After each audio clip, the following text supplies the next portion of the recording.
we are sitting at home, but somehow, I don't know, but I personally have much more to do because I have to take care of a lot of things, and I don't know how time flies. So it's exactly 2 months actually since we met in Batumi. It was on the 21st of February. And it's really amazing how many different things happened during this time. For me personally, the whole life, it somehow turned upside down. And I think for you, there are a lot of news and a lot of challenges as well. That's why Gela suggested, and the Creative Caucasus thought that it would be good somehow to use this time in order to follow up on what we have been doing during this time, and maybe also suggest or think about finding the ways how we can proceed with all our work, and how we can somehow adapt to it, because the whole situation is very, very new to everyone. And it may happen that someone has a better suggestion for doing something, and that can help the others as well. So this is the format that we decided to choose. With the Zoom, you have received this email with a little bit of the technical details, how we suggest to proceed to use the time effectively, because it is also a little bit difficult to concentrate on the discussion if everyone talks at the same time. So for the technical reason, it would be good if we all put our sound on mute, and the person who speaks then gets the access to the voice, so that we don't really interfere with each other. So you have all seen our agenda most probably, and yes, these were the issues that we came up, because we thought these are the most urgent issues for the time being. But actually you also have an opportunity to suggest something from your side, and most importantly, we want to hear about your experience during this month, how you tried to adapt to this situation, how are you going to proceed with your projects, how we can do something together so that we can reinforce each other. We are actually all left with a lot of challenges that we all face, be it a physical space or the content of what we do, or something that we can help each other with. It would be good to see what happened during these 2 months to the people, because actually you are all applied with some project ideas, and it would be really interesting to know what happened to these projects, or what did not happen to them at all, or maybe you started something completely new, which is more realistic under the circumstances. Maybe someone wants to share what is your reality at the moment, until we move to our dear speakers from Batumi session. We had 5 speakers today. We should have 4 of them here. And it would be also interesting to hear how they are working on their problems and how they are working on their projects. But until then, maybe we could, you could share your ideas with us. So how are you proceeding, and what happened to you all? We have an option to raise a hand, or there is also the option in the chat to raise a hand, you know.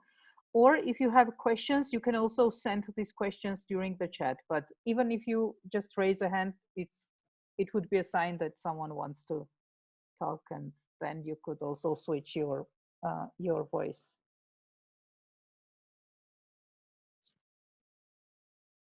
So Tamara, should we also talk, or is it like this specific agenda that you sent? Should we stick to that, or? We have for you extra time designated for the former speakers. I'm going to wait for that, Irina. So you will have an opportunity to share what you are doing.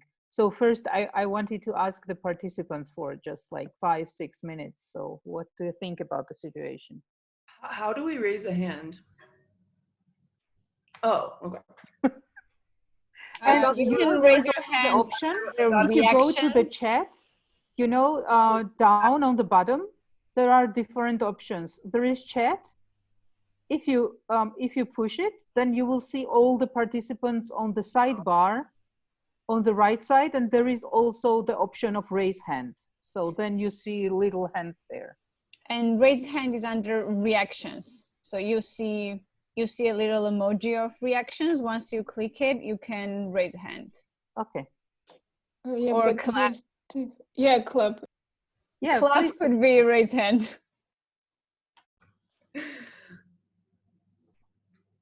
Yeah, please go ahead. So hi everybody, I'm Sashka. It's so lovely to see you all again. So my project and my startup was Creopia Productions, and we do video editing and animation, and then our social impact locally here on the ground in Vanadzor in northern Armenia was educating youth in these skills. So since quarantine and kind of lockdown has come into effect, two things have happened kind of primarily, mostly. So I'd say we lost about 25% of the ongoing work projects that we had, which were primarily video editing. But in the same time, a lot of people during this time have been going through all of their video content and cleaning out their technology. And so I've gotten a significant number of new clients who are just like finally getting to the task of, you know, getting video edited. So my work has kind of balanced out, which has been really nice, that the workflow and project flow hasn't changed much. The worst thing for us has been our education side. So we were training a group of 14 young people here in Vanadzor on Premiere Pro. And so we've obviously moved into an online format onto Zoom, but our problem is that not all of our students have a computer that is able to run the software so that they can learn it. And even if the students do have a computer, oftentimes it doesn't have enough memory or, you know, hardware to actually run and learn it. So we've been really trying to, you know, pivot on that and see how we can keep the education going. I think we'll move into a video format because the Zoom is kind of difficult, especially specifically for the skill of video editing. When not everybody has access. So the quarantine has definitely showed us the kind of more direct needs of our students. So yeah, so that's kind of been the main struggle. But in terms of work, because video editing and animation is already kind of something that is remote, and I mean, even before quarantine, 90% of our clients were long distance. I'm very grateful that that hasn't been affected. But yeah, the struggle is the education side. So if anybody has any tips on, you know, how to do that, yeah, that's my little update.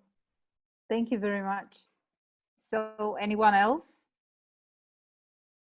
wants to share experience, how you are doing, and what are the major challenges that you have to face? Yes, please, Seda. Since it's the same field, I can just continue. And I think you even wrote about it somewhere, Sashka, that it's also a good time now when we're in this relative pause. It's a good time to rearrange your hard drives. And like, I'm looking at my hard drives, there's tons of footage from the last 5, 6, 7 years. And like, I'm now structuring myself to get my hard drive structured. And so there's a lot of housework we can manage to do by the time we're not able to, you know, follow up with our regular schedules and programs. But in general, again, since I'm doing mainly my independent work as freelance video production, I can do it from home and finishing, and it's a great relief actually to finish some undone projects and get some more headspace. So there is an opportunity to use this time for the better future of our whatever we're doing. Thank you. I just see Konul wrote us about the lockdown in Azerbaijan, that it will continue until May 4. And you have to take a permission from the government, even if you want to go out to buy bread. So maybe you just tell us how you are dealing with your project. So you decided to completely stop it, or are you still going to work on how to make some amendments for it? Konul? Can you hear us?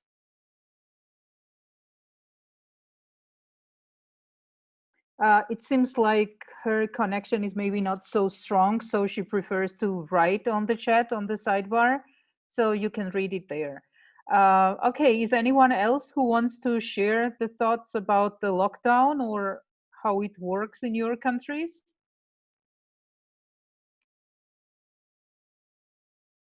I guess Evelina and Nona raised their hands, right? I don't see any hands yet.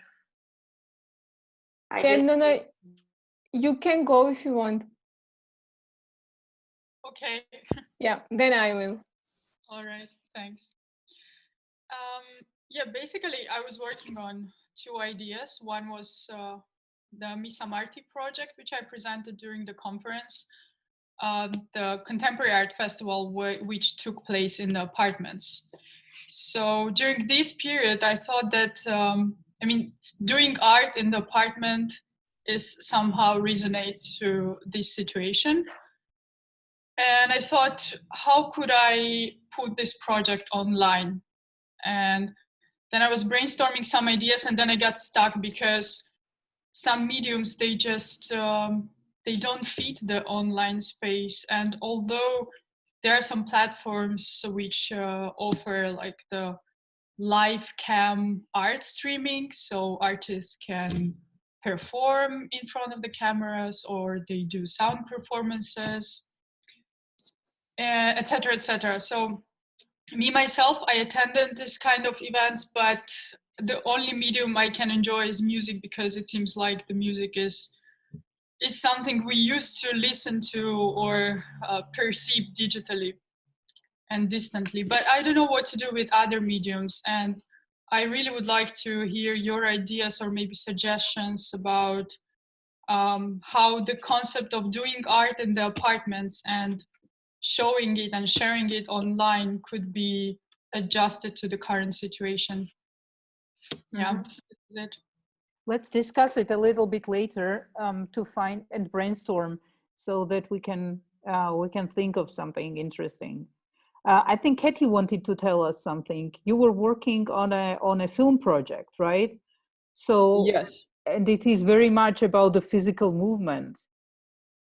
Yeah, well, shooting is, but we have another project in editing, and we still are editing it. But also I wanted to say about something. Also, trying to make everything happen online. It's kind of scary to me how everybody is trying to adapt to the situation. But I'm stuck in the position where I'm always I'm waiting for this lockdown to end.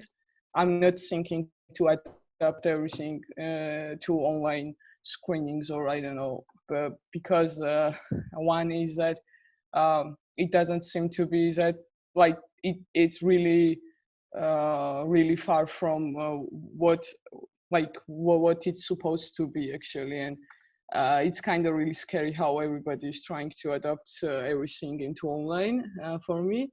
And I'm not trying to do that. I'm just, waiting and editing, which is I do it really slowly. I didn't take my time because, I have plenty of time. And but the biggest problem is that actually the film I started now, I cannot shoot it, which is really bad for now, because it's really the project really depends on time. So I really need to start shooting as soon as possible, because the changes I want to shoot maybe pass without shooting them. But anyways, I just wanted to say that, and I want to hear how we feel about trying to make everything online now. I don't know, it's a bit depressing for me. Thank you very much. Mehpara wanted to say something, and then Elina. Okay. Hello, everyone. Once more time. Can you hear me? Yes. Oh, okay. So as you know, if you remember, my project was about organizing and creating a new gallery in Ganja. Well, as Colonel said, actually we are in lockdown and we don't have. We have to give the permission from the government by sending the SMS.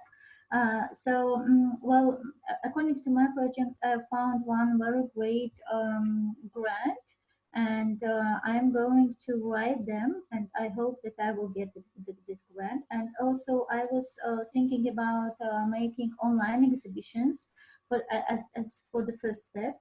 I'm working on it, and actually in this current time I have much more work than I had before this current quarantine period. So that's all. Yeah, thank you. Yeah, strangely enough, that's the new reality, that somehow people ended up with much more work than when we were walking outside. Yeah, thank you. Elena, please. Yeah, hello. I do agree with Katie and also with Mehrab.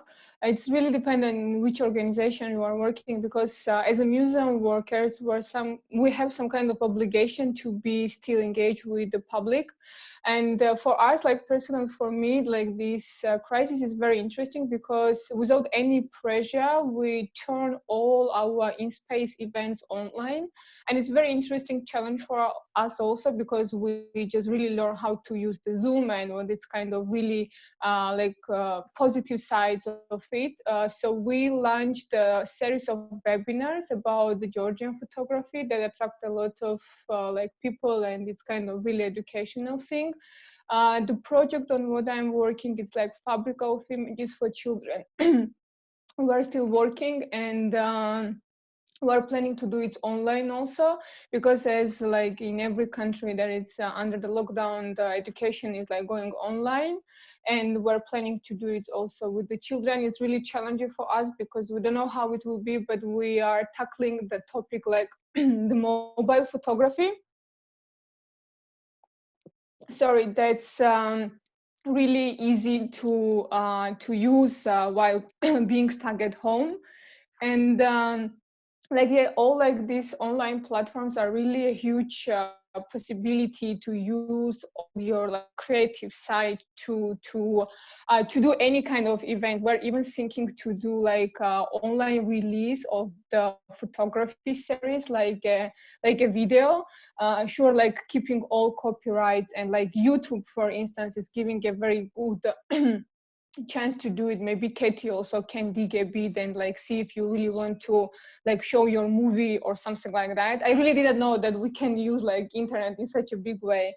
And also from the museum side, we are like still really engaged with our public, because the museum is closed, and we're doing kind of online campaigns with the sharing our archives. Sure, also where we're working on all like works that we didn't have time before to work, like web page, archives, etc.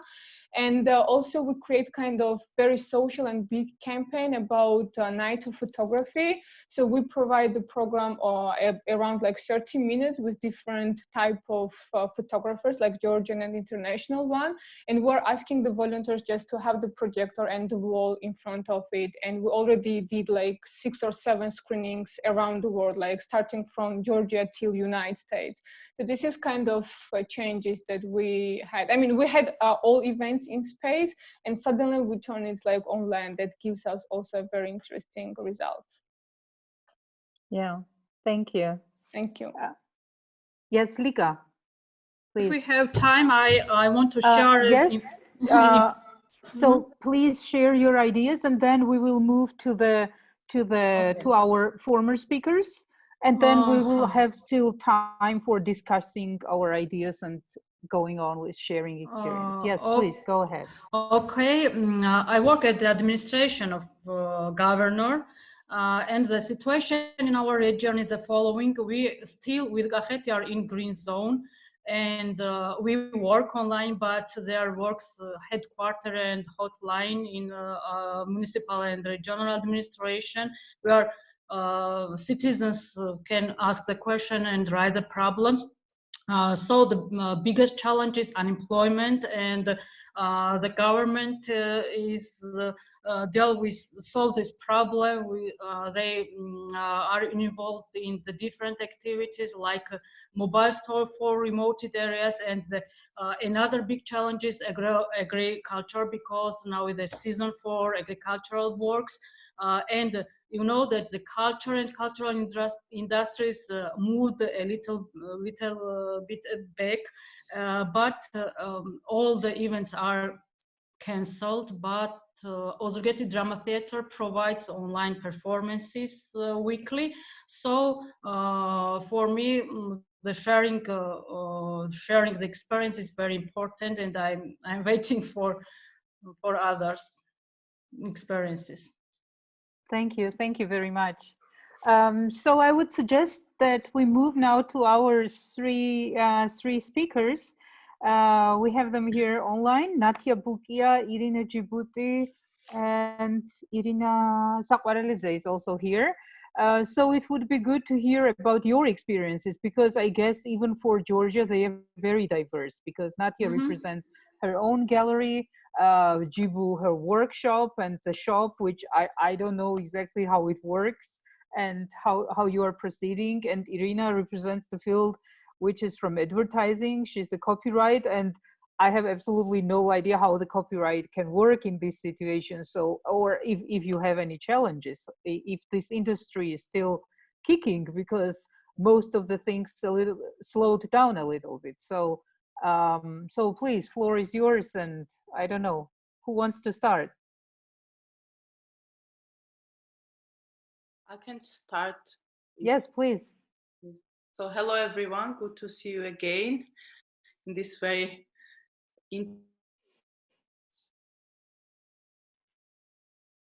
which no one have thought about when we met in February in Batumi.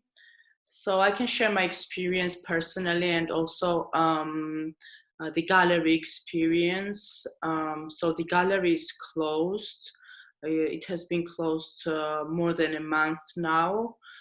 So exactly, we were going to open not month, but 2 months, or no, it's like a month and a half. So we closed in March, and we were going to open. You can hear me, right? Yes. Yes. I don't know. I hear you well. Okay, great. So we were going to open a new exhibition in March, and obviously we canceled it, unfortunately. And we have missed, like everything has been canceled in this field. So in this month and a half that we've been isolated, we missed 3 international events that we were going to attend. So one is Art Dubai, end of March, which has been cancelled this year, and hopefully it's going to happen next year. Then friend of a friend, this is like an art festival in Warsaw, which invites international galleries, like local galleries invite international galleries. So we were invited to have an exhibition with one of very good galleries in Warsaw, but this has also been cancelled. And then Art Cologne, which is one of the oldest art fairs in Germany, Cologne, and this has also been cancelled. So it has been actually postponed to November to 2020, but I'm skeptical. I'm not sure, like, if anything like that is going to happen this year. It's like nothing is certain at this time, so I don't want to make hopes which then will not happen. So I'm going to get more depressed. So I don't have any hopes, or I don't know what to expect. So that's how, like, for me personally, it's very difficult because I have 3 children, like small children, so they're at home all the time. So I personally have much less time than before for like work or anything else. It's not like what we started, like we started to think about, obviously, like everyone in this field, for example, has started to move to the online world, like to this virtual world. And there are a lot of viewing rooms that galleries organize, so like exhibitions online, like they recreate their own gallery spaces, or just have like works that you can view. Actually, when Art Dubai was cancelled, they also organized a viewing room and asked us to upload works that would have been exhibited in Dubai. And at the beginning, me and my partner Salome, we were very skeptical, thinking, like even thinking about like how appropriate it would be to send out links to, like online viewing room with like works for sale during these difficult times. But then, as this was happening anyway, so we did upload, and actually we did sell one work by Georgian artist to a collector in Milan. So it was good. And also afterwards, after some time passed, like for me, exactly during this quarantine and sitting at home and having very little time for myself, like the only thing that I spend my free time, like limited time on, is like art, and it's kind of the only consolation for me. And I like any type of art, either books or like just viewing works or watching videos by like biographies or artists, and like watching good movies. So then I realized that art is very important, especially during this time.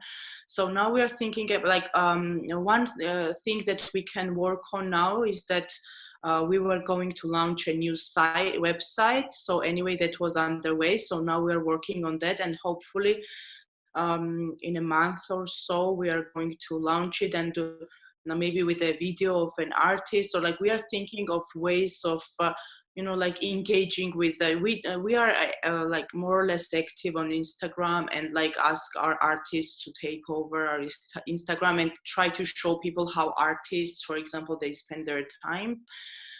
So we want to share kind of, we want to get people to have access to art, and we want to somehow contribute ourselves. So we are more in the thinking mode now, except for what we were doing anyways before. And we are working on the website. And in terms of like a more commercial side of the gallery, obviously there's nothing much going on except for like very few, like this one sale I mentioned, and like 2 or 3 very small like sales that we still made. And we are lucky that for now we still have enough funds to maintain our staff. So we are still paying wages to 2 of the girls that were, and not 2, like 3 of the people that were working for our gallery. So like we think we are very lucky, and we are definitely going to continue to do so until we can, but I don't know until when. Like if nothing's gonna change, it's gonna be very difficult to maintain this type of situation until the end of the year. I don't know how it's gonna happen, and obviously I'm sure everybody is in the same situation. So obviously also for the artists, like these sales that they made through our gallery, it's one of like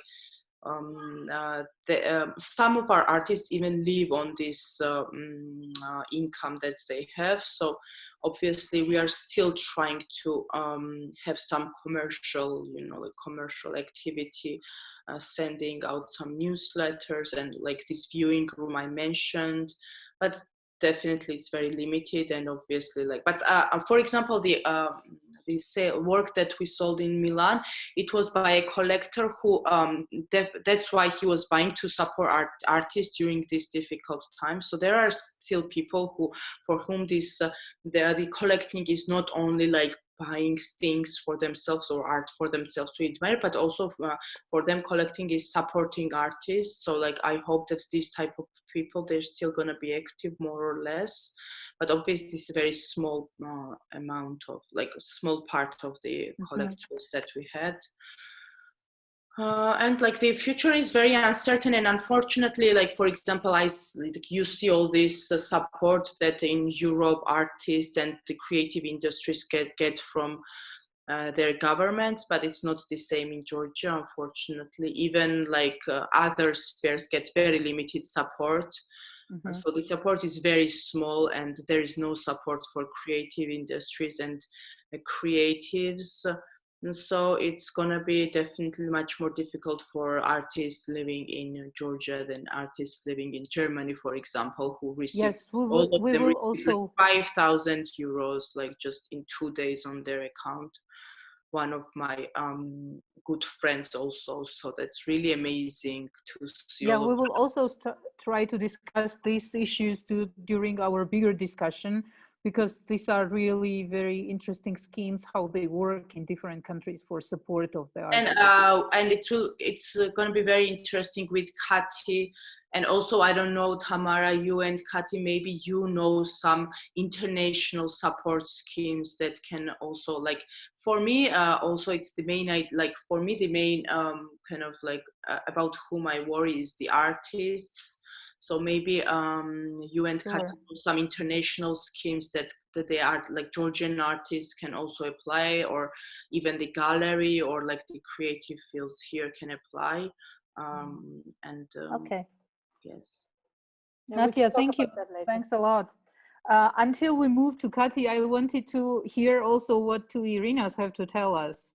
So please just maybe in very short, because we, as I already said, we will still have opportunity to discuss all these issues in a little bit more detail. So if you could focus on your personal experience of what you are doing at the moment, how your life changed, please. I don't know who starts. Hello again, everyone.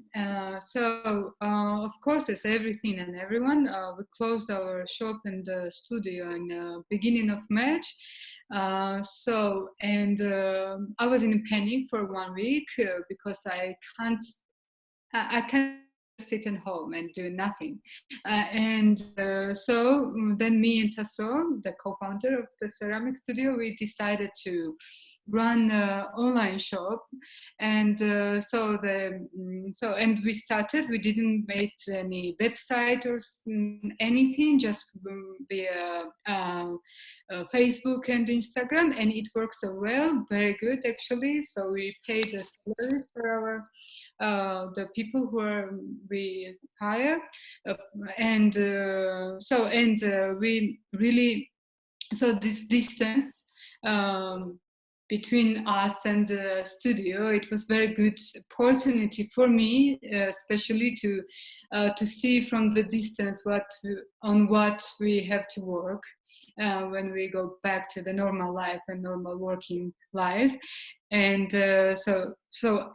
I see this everything as a good experience, and also this support for and even our customer from abroad. They're just sending the money for our account, and they say that when everything will back to normal, so then send us these items that they bought. And it was like really like good stimulating to us to like think, and we were like it was some agreements that we are doing a good job. And so now we also working about so before the match, so we were working on the to open the small gallery maybe in the summer, but and invite our friends ceramicists from Ukraine to make the small exhibition or whatever. And of course we canceled this all projects, but I had this idea like weeks ago to make online courses. So I bring the clay and everything at home, and I'm working out from home. And I'm recording the videos and to how to. So it's a lesson about how to work at home on the clay. And so we're gonna share the few days later in our pages these lessons. And it was also a good opportunity to me and Tessa, because she's recording me and I'm working, and so it's absolutely new, something new for us. And also I want to mention that I didn't work on my own project since 5 years, since I have my studio, and finally I have a time at home to work on my own project, the small sculptures. So, and I don't know, I'm very thinking about like all these things, like very in good. So sorry, I'm nervous a bit. I didn't need to. Yes, but it's I'm at home alone most of the time, then I didn't see that many people.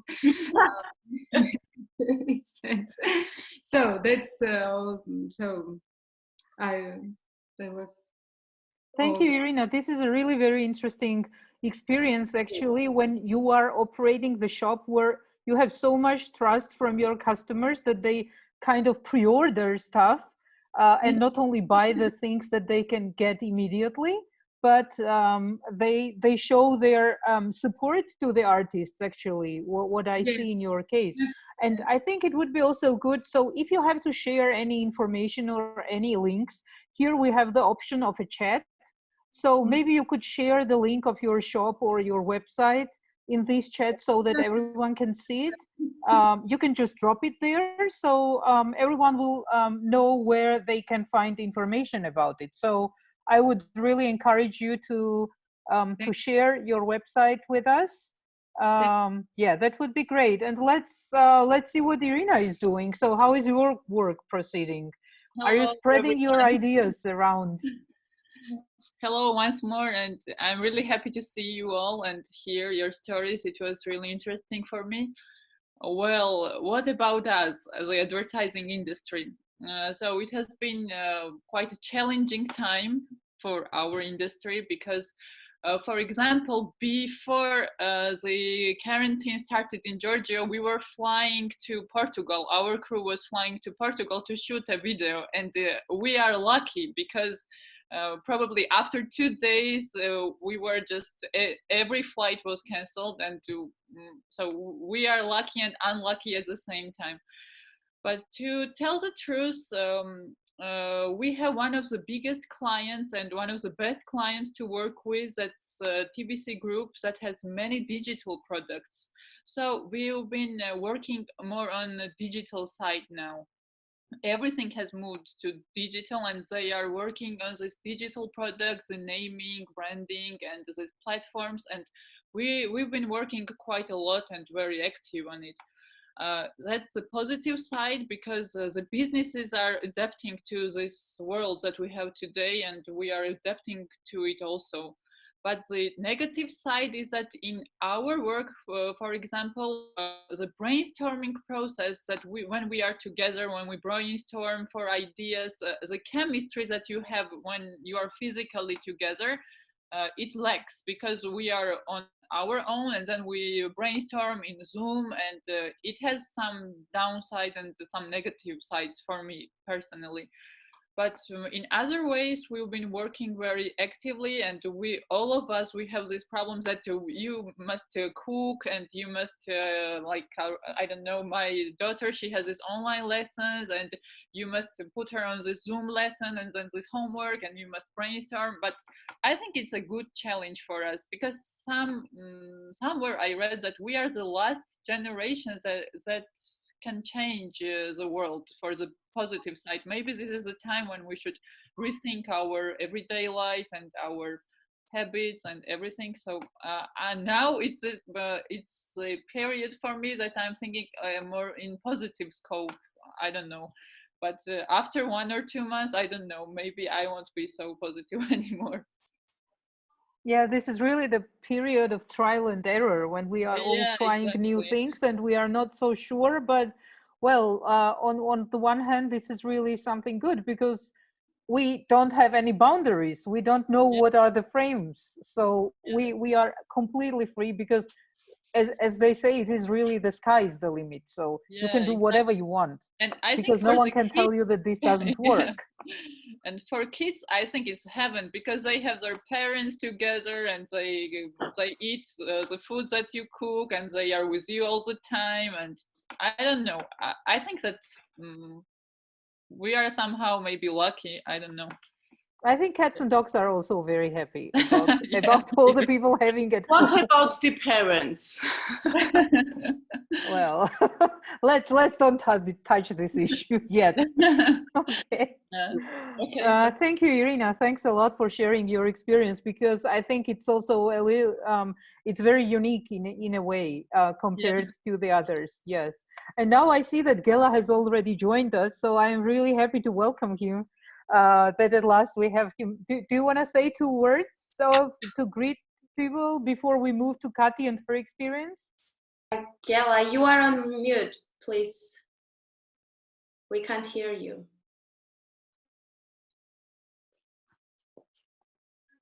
Someone needs to unmute him, I think. I mean, you can do that, I think, as you are a host. Yes, but you know, we are putting the same time and Yeah, Okay, now he's on. Yes, Gela. Can you hear me now? Yes. Yes. First of all, sorry to be late. that's really funny. That how can you be late with this technology? But apparently it's possible. I'm actually very happy to see you all because I'm also in a kind of self-isolation, and I try to go outside as much as I can, and all I see is masks. Everyone is wearing the mask, and virtual space is the only space I can actually see people's faces and talk to them. So I'm very happy to be here. I'm actually in a kind of listening mood because it's a women empowerment conference. So please continue, and I'm here if there is anything. Thank you. Thank you, Gela. And now I would like to ask Kati to tell us about the Finnish experience, because I guess we in the region have our own experience, and we have a lot of things that we share now and that are global challenges. But still, for example, what Natia already mentioned, these schemes of social security for the artists and the art workers who are working in this field and suddenly found themselves locked at home and they need to adapt. So in Western countries, these kind of schemes from the state authorities to help the artists and somehow to find the new ways to support them, they are much more different than what we have here, because here actually artists are I would say one of the most vulnerable groups, which really needs to win its bread on a daily basis, and mostly the transactions are based on maybe cash or also the bank transfers or something, but it's very much project based. So they don't really have this long-term strategy on how to secure their future if they don't become like super famous artists suddenly. Most of them, they really struggle on a daily basis how to go on. And it would be really very interesting to hear about the Finnish experience, what's going on there, and how does the state address these challenges? Because I also saw that Finland has a super creative approach to some kind of things. I saw even one open call that was about the art residencies, and the art residency had to take place at your home, because there's no chance to move around. So they decided that as long as the artist is working for himself, and actually the residency is something that they need to isolate themselves and to have peace and financial security, they can also do it from home. This is one of the options, and this is quite creative. So what would you tell us about how is Finland coping with all of these things? Yeah, thanks, Tamara, and once again, nice to see you all. And as I said in the beginning, I'm warmly reminding myself every now and then of being able to travel to Batumi 2 months ago. It would not be possible. Actually, some of you were supposed to be here in Helsinki next week, and I'm really sorry not to be able to meet you here.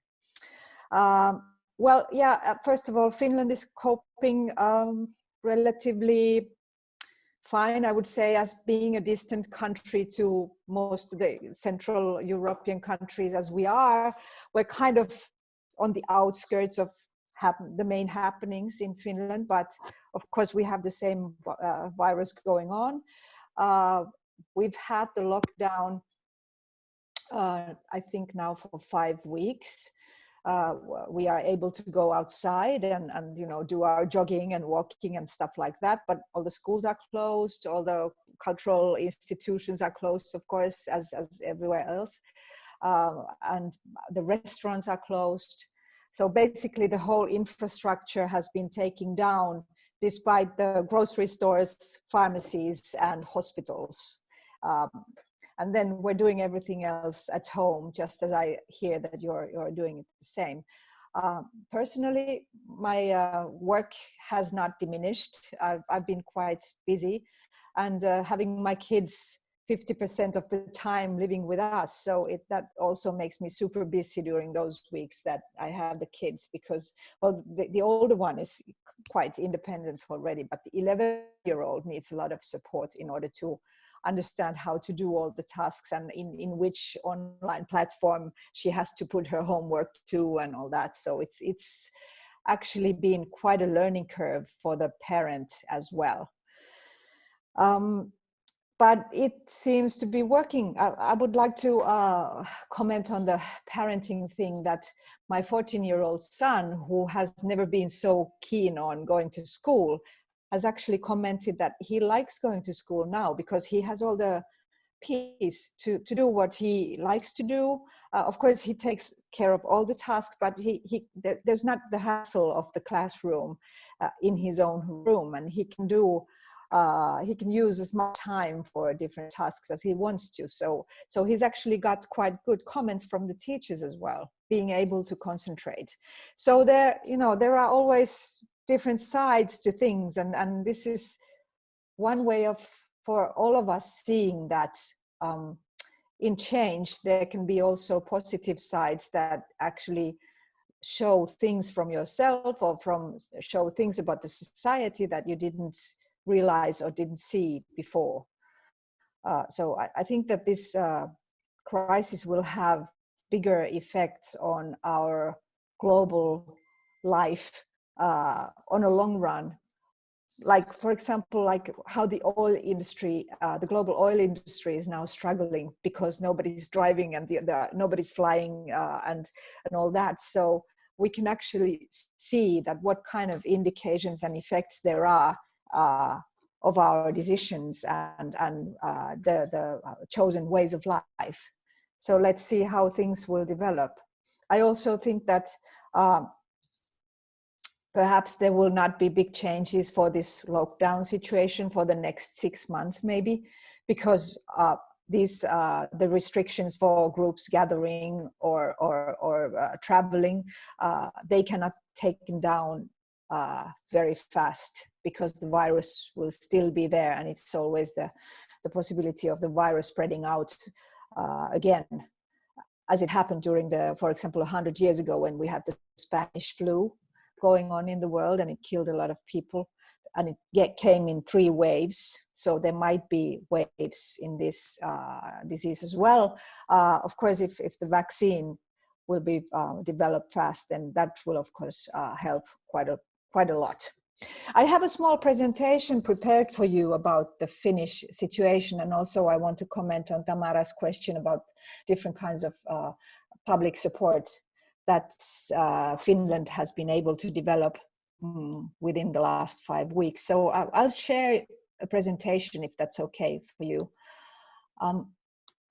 You can use the share screen, yeah, and then yeah, I know. Can you see it? Yes. Okay. I can see it. Okay. Everybody, How I about guess the others? It should be on everybody's screen now. So it's a kind of a general presentation about what's buzzing in Finland at the moment. I try to answer all your questions that were already posed here earlier. So what's happening in the Finnish creative industries and cultural industries is that there are some particular industries that have been affected more severely and in a negative way, like performing arts, music, visual arts and galleries, as we've heard today also from your side, cinemas, but also supporting professionals who are working with these different industries. Like, for example, when all the big festivals and music events have been cancelled during the next 4 months or so, all the technicians and roadies and all these kinds of people who help us do our work, they've been also affected really severely. So the direct and indirect effect on certain industries within creative industries are really severe. But then there's also being some kind of obligatory disruption in some industries, like in music industry. The bands, for example, they have been forced to find new ways of serving their fans. literature and publishing, they've gone into these online services quite a bit because it's selling books is not the most vivid business at the moment. But then there are also these well-to-do sectors in creative industries at the same time who actually have proven their value when people cannot go outside. They can still serve very efficiently, like TV and film, when we talk about the video on demand services and traditional broadcasters. Of course, the gaming industry has been really partly at least booming. And then, of course, social media platforms have been in very effective use by us all. So there's a lot of things still going on. And as you said before, many of you said before today, everything has been transformed into digital formats. I just checked about the gaming industry in Finland, which is the Finnish game industry is one of the biggest industries, relatively speaking, in the world. And the big companies in the gaming industry are doing extremely well. The numbers of players are growing all the time because there's more time, there's more place to use the games, and also as you cannot go and play, football and basketball or whatever, then you do the digital games. But then at the same time, smaller companies that were just, trying to break through and get some investments in and so on, they are really struggling at the same time in the same industry because they have not gotten to the big markets yet. But here you have the picture of Supercell, which is the biggest, by far the biggest Finnish mobile game company. They have the annual turnover normally is around $2 billion. I think it'll be quite much bigger this year because the number of their fans and players have been rising dramatically during this crisis. So we cannot say that in creative industries everybody's suffering, but many people are, and especially artists that are dependent on their audiences in different cultural industries have been severely affected on this during this crisis. What we are doing in AGMA and Creative Finland, we are trying to help in any way we can. The companies that are working in creative industries, and especially, of course, AGMA's member companies that are the agencies and management companies. But we try to serve as widely the creative sector as possible. And of course, Creative Finland as an EU-funded project is a national level information platform project. So this gives us also the kind of the role of being one of the official information channels on the national level. So what we have been doing lately is that we have been trying to gather and radar and publish every kinds of information that has been given out by the government offices, but also by foundations, industry organizations, and so on, and try to target the messages to the right groups within the creative sector. The most important task being to tell about the funding instruments that we now have during the crisis here. And Tamara was asking what kind of funding do we have right now. We actually have different kinds of funding instruments on different levels, so to speak. So first of all, we have the, for all industry sectors, open funding instruments from Business Finland, the National Development Agency, and also the regional development agencies. We have, I think we have some 7 or 8 different economical regions within Finland, and there are development agencies working there. knowing their own economical structure in the regions, and they also give government funding out within the region. So both of them are giving out funding, and also then the communes around Finland are giving out money for those entrepreneurs who are working on their own. So single entrepreneurs get their crisis funding from the communes. So Business Finland, which is the highest authority of giving company funding, gives out money to companies that are bigger than I think 6 employed people. And then those that are 2 to 5 people sized companies, they get from the regional development agencies crisis funding. And then the communes give, for the single entrepreneurs, they give 2,000 euros packets for crisis funding in any industry. But then in cultural and creative sectors, we have different organizations giving out funding. First of all, the Ministry of Education and Culture has launched a crisis funding for creative industries. Then there is the Arts Council that is giving out also certain kind of funding. And the creative industry fundings are mainly 2,000 to 5,000 euro kind of solid lump sums for the appliers. So I think that this one, the home residency working support, I think it was from a foundation called KONE, yes. which is Yes, I will also put the link now in the chat so that people can visit the website. Yes. I don't think anyone from our countries can apply, but still it's interesting to realize how these kind of schemes work.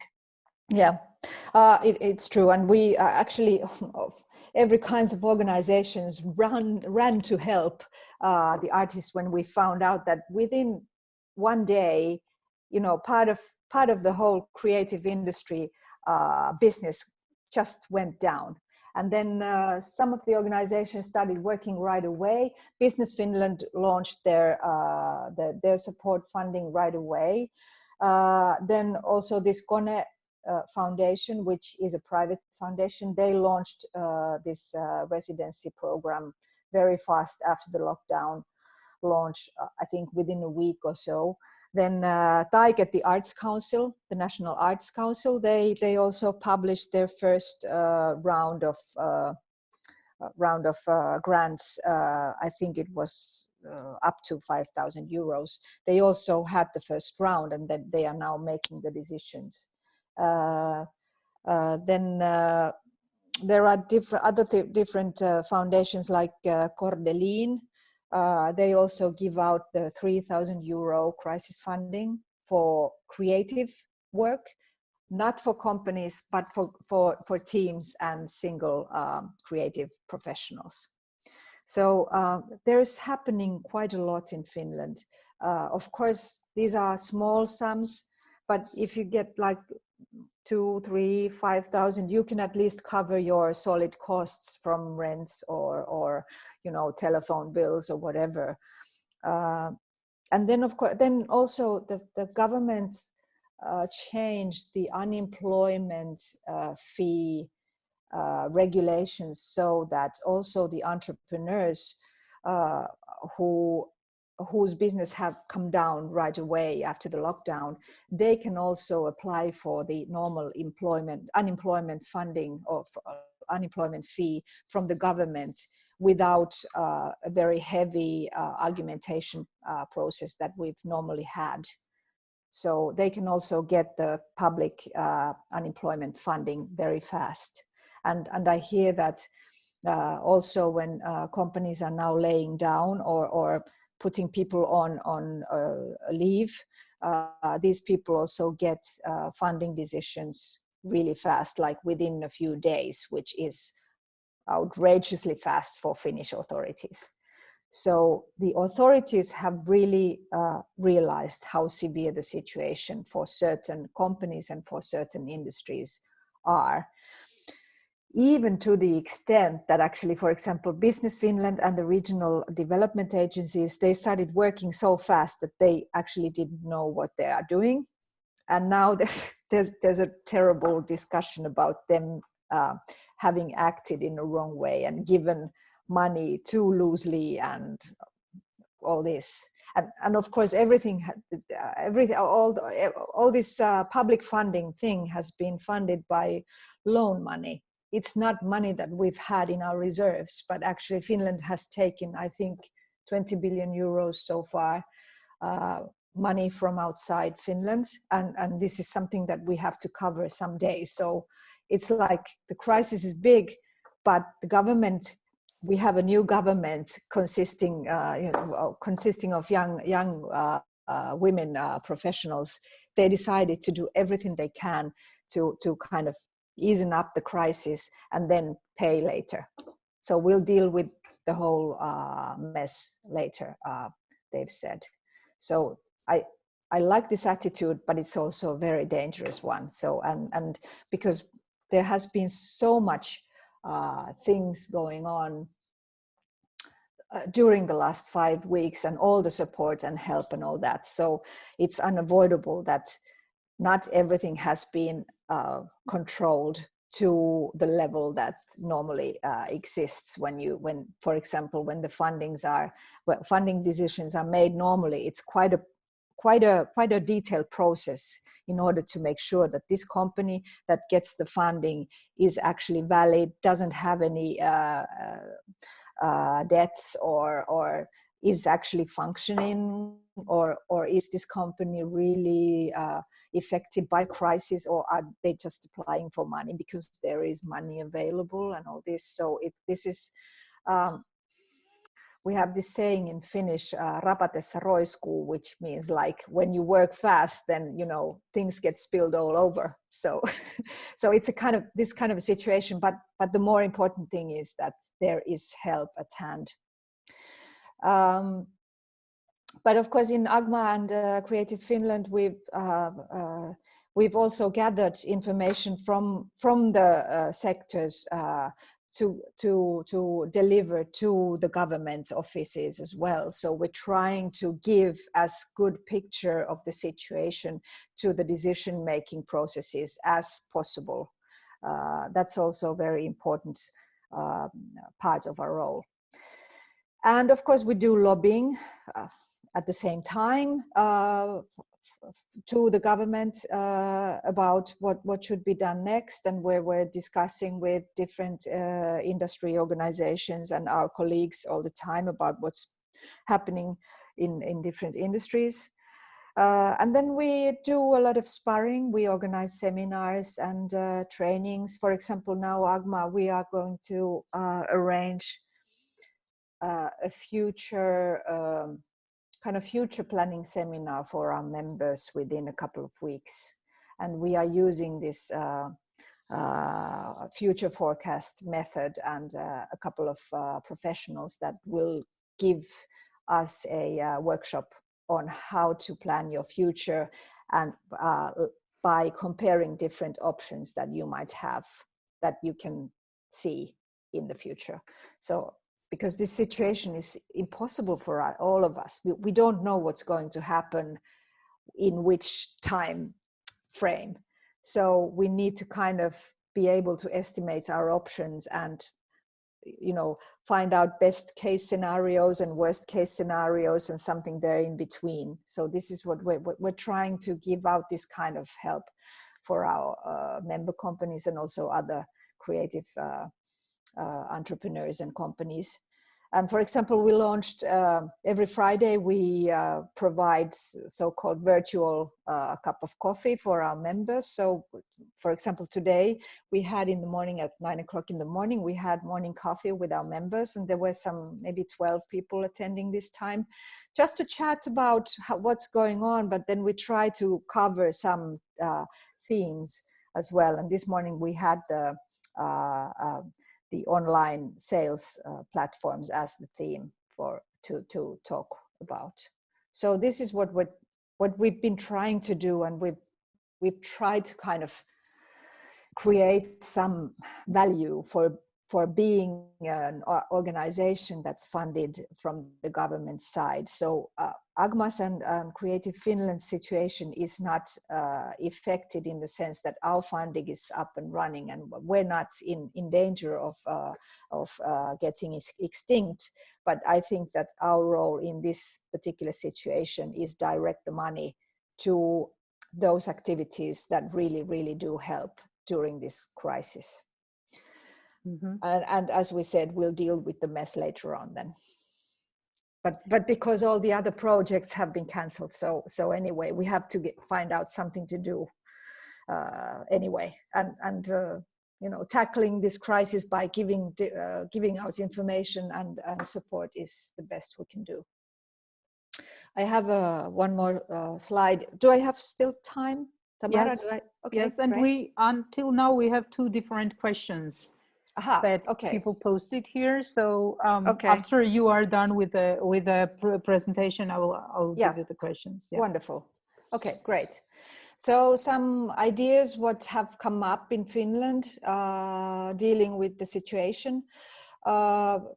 As you already talked before me, or many of you talked that everything's gone digital, and this is also the same thing here in Finland. I have a few examples what's happened. For example, when all the concerts got cancelled, the Musicians Union built up this service called keikalla.fi, which is a virtual concert platform for musicians to perform on. And for example, this week we have April Jazz here in the capital region of Finland, which is quite a big jazz event every April. So they are doing it online now, and actually people are commenting that it's really, really fun and great. And they also give out these musician interviews at the same time, which are lacking from the normal event. The audience typically see the gigs, but not meet the actual musicians. So now you can also add up something to the normal event, and perhaps I know the guy who's running this event, the CEO of the event, and he said that probably they will somehow combine the traditional event with this new virtual and online format, and they will start in the future. They will use both platforms more efficiently.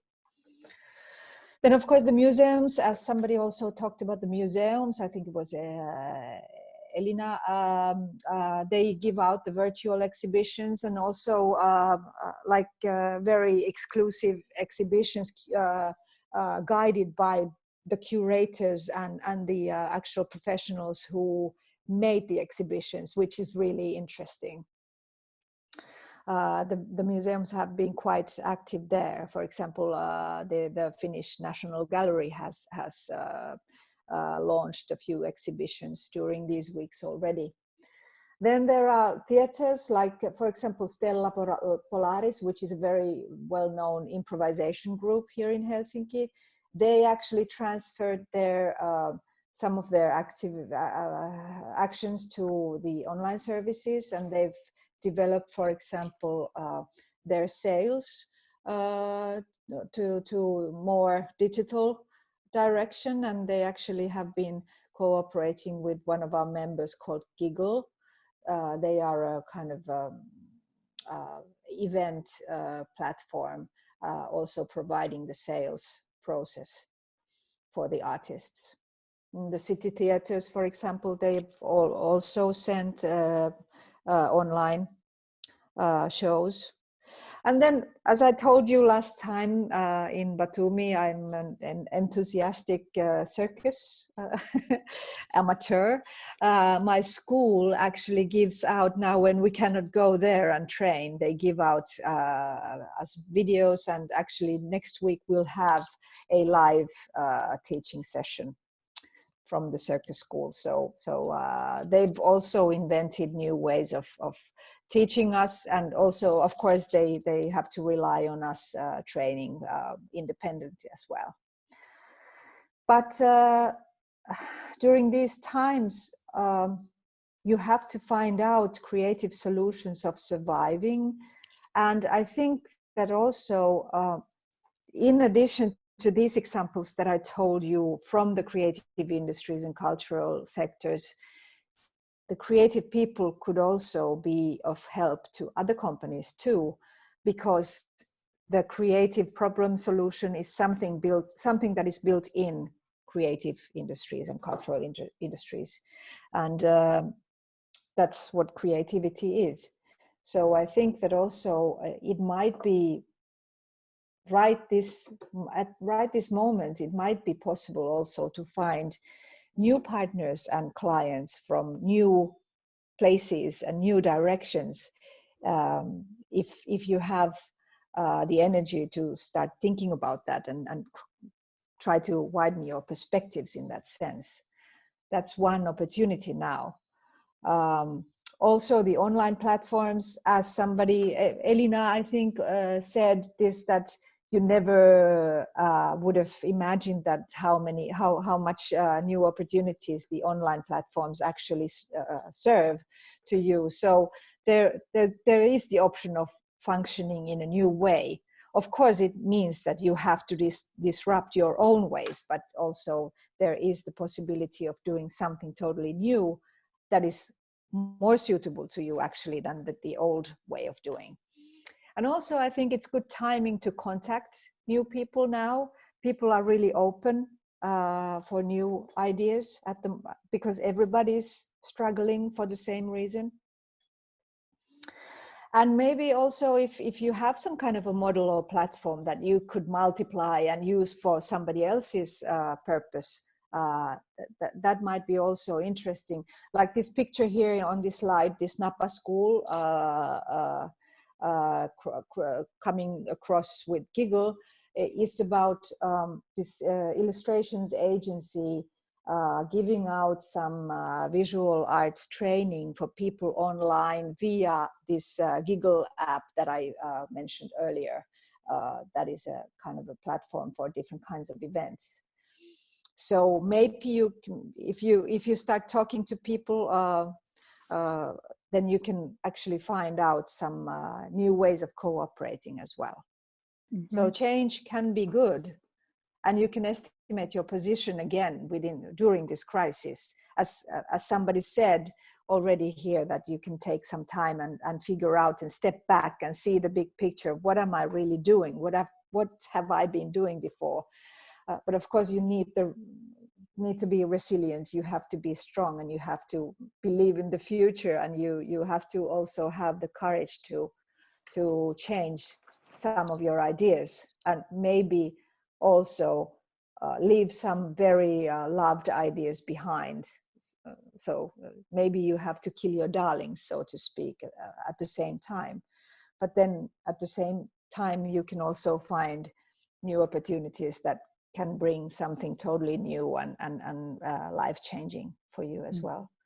So as a close-up, I wish resilience and all the best for you, for all of you, and try to find positive things from this situation, which will develop somewhere and last as long as it lasts. But we'll go through with it, and we'll come out of it even stronger as we now are. Mm-hmm. Dear Kati, thanks a lot. We have 2 questions here and 5 minutes until the coffee break. Okay. So maybe I will sum up these questions because some of them are a little bit overlapping. So one of them was about the anti-crisis document. If the government has any plan or this kind of document, as much as I understand, you already mentioned that the bureaucracy is kind of trying to be downsized as much as possible because they are trying to react as quickly as possible to the needs of the artists. But do you know if this kind of anti-crisis document really exists, or a plan how you should deal with the crisis on maybe short-term and also long-term levels? I'm not sure if I understand correctly what this anti-crisis document really means, but let's say anti-crisis plan. Mm-hmm.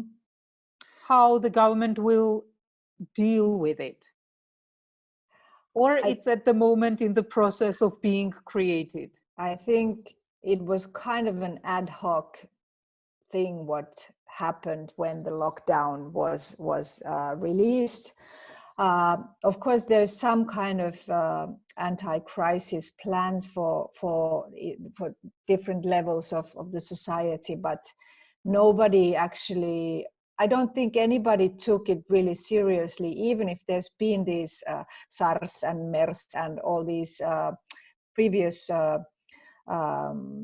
small pandemics or virus attacks. So, but nobody, I don't think that anybody could foresee that this could be such a heavy thing and such a wicked disease as well, because a flu is a flu, but this is not a typical flu.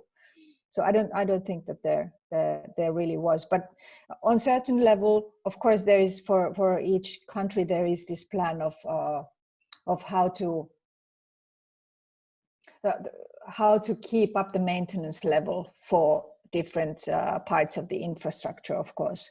But now we see that, for example, there were not enough masks for the hospital use to start with, not to even mention the normal citizens. And then the Finnish government ordered, with 10 million euros, they ordered masks from China. And when they arrived to the country, they were unusable. They cannot use them. There's, they are just paper. So everyone is trying to adapt along the process. Yeah, exactly. Yeah. And another question is, I will try to combine two different questions because they are both about the attending of online events. And because we all see that now the competition is really fierce because everyone is trying to move to the digital platforms. So what are maybe the tools of measuring the success, if the event is successful or not? Are there any, or it is also the process? Well, of course, you can see, yeah, of course, it's, well, like the typical way of measuring the success is are the participant numbers and the feedback from the participants. And I think that the online world actually gives us quite a good channel to estimate the feedback and gather the feedback in real time as well. So I don't know, it depends on the event, of course. And maybe somebody here is wiser than I am when we come to this, because we typically gather feedback from the participants from every event that we organize. But of course, at this crisis situation, we haven't been able to do, every time that, because we do several events during the week. But anyway, I don't know. Does anybody have any wiser words about this question? I don't know. So maybe what I already mentioned and the story I told about the online viewing room and sale. So I think that these kind of things do make sense, and there are people looking, and there is demand for online exhibitions and concerts and all types of art events. That's like the idea that I've got from the experience of our personal, like what we've done, also what I look for, and what I personally see online, etc. Yeah, and I can also add a very short comment about using Zoom. It's a great platform that after each event they they give you the report, how many registrants you had, how many participants, which country.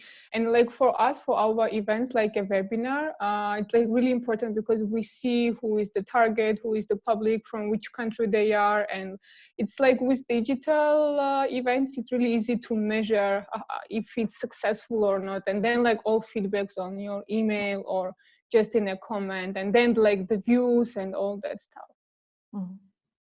Yeah, and of course, Google Analytics is always good to track also for free, to track the visitor numbers and so on. So. And maybe the last question before we go in 5-minute recess and break, Kayla is asking if there is any chance of opening Finland for travel this year. Are there any prognosis for that? I think this is the toughest question today. Yeah, it's a very tough question. I don't know. Of course, the domestic traveling is possible, but it's not advised yet. So even traveling within Finland, they are trying to say that don't go to, because every Finn has a summer cottage. So, and everybody wanted to flee in the summer cottage when the virus broke out. And the government had to say, no, you're not going to your summer cottages now, because when you go to the countryside, you spread the virus. When you go from big cities where the density of the virus is bigger, you go to the countryside and then you burden the local healthcare system too much over there. So don't go to your summer cottages. And actually in Norway, the same happened. And there the restriction was so severe that they said that the National Guard will come and pick you out from your summer cottage if you go there, because you cannot go to the countryside, stay in the cities. So we actually also had the lockdown of capital region for a couple of weeks. That was actually taken down, I think, mid last week or somewhere there. So we had to stay within the southmost region of Finland here, and we were not allowed to go out. But now people are allowed to go. And for example, my parents, 80 years old, they went directly to the summer cottage, and quite many other people. So, but then the domestic traveling is now okay. Basically, I think that's also something that it has to be also allowed in order to save some of the economies in different regions during the summer, because summer is of course the biggest season of domestic traveling. But I don't know when they will open the national borders for traveling again. Probably no one knows. If the flights would still fly, you could go to Sweden, because Sweden is open. As you probably have heard, Sweden is going against all, all the other countries' ideologies, and they are keeping the society really open, and the schools are open, and you can still travel from outside. But also the death rates are more than 10 times bigger than in Finland. So it's very interesting how they are not doing the same thing as all the neighboring countries. Yeah. Thank you very much. Sorry, Bella, I don't know when we'll see in Helsinki, but hopefully soon. Anyway. Yeah, let's hope. Let's hope that it will be over soon, and we will have a chance to visit the other countries again. Yeah. Not only virtually, but also physically. Yeah. Okay, now let's make a 5-minute break, coffee break, so-called, or I don't know what they call it in virtual reality.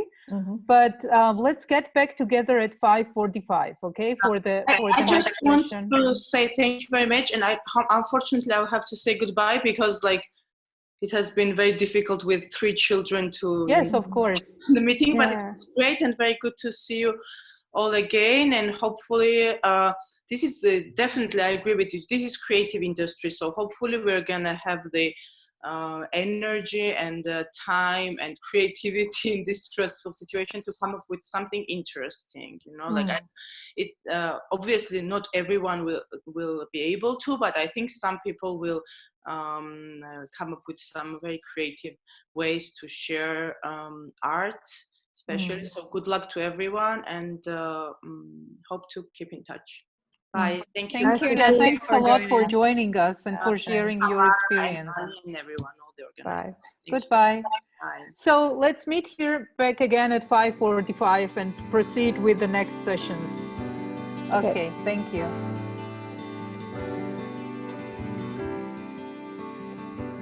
So I just wanted to welcome you back again so that we can continue with our session.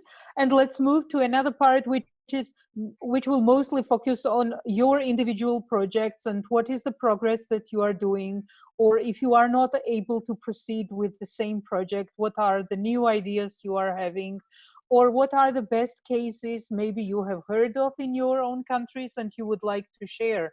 I would also think of several projects which could be, for example, realized online. I saw, for example, that Nigar Sultanova and her friends, they were trying to do some dance classes online. Yes, so I saw that you tried to adapt to the situation pretty quickly. So what is your experience? What would you say? Does it work well or it doesn't work well, or how do you proceed with it? Hi everybody, very nice to see you all. Actually, we were locked down from the 20th of March. So first I was very like, how to say, enthusiastic, or I was thinking that, okay, we will start like from 20th or 21st, when I just have a chat with a friend of mine, Catherine from Canada. We talked about it. And then I just felt like maybe not to be a robot or just sensing my like inner like wisdom. I don't know how to say it. So I just decided to slow down a little bit.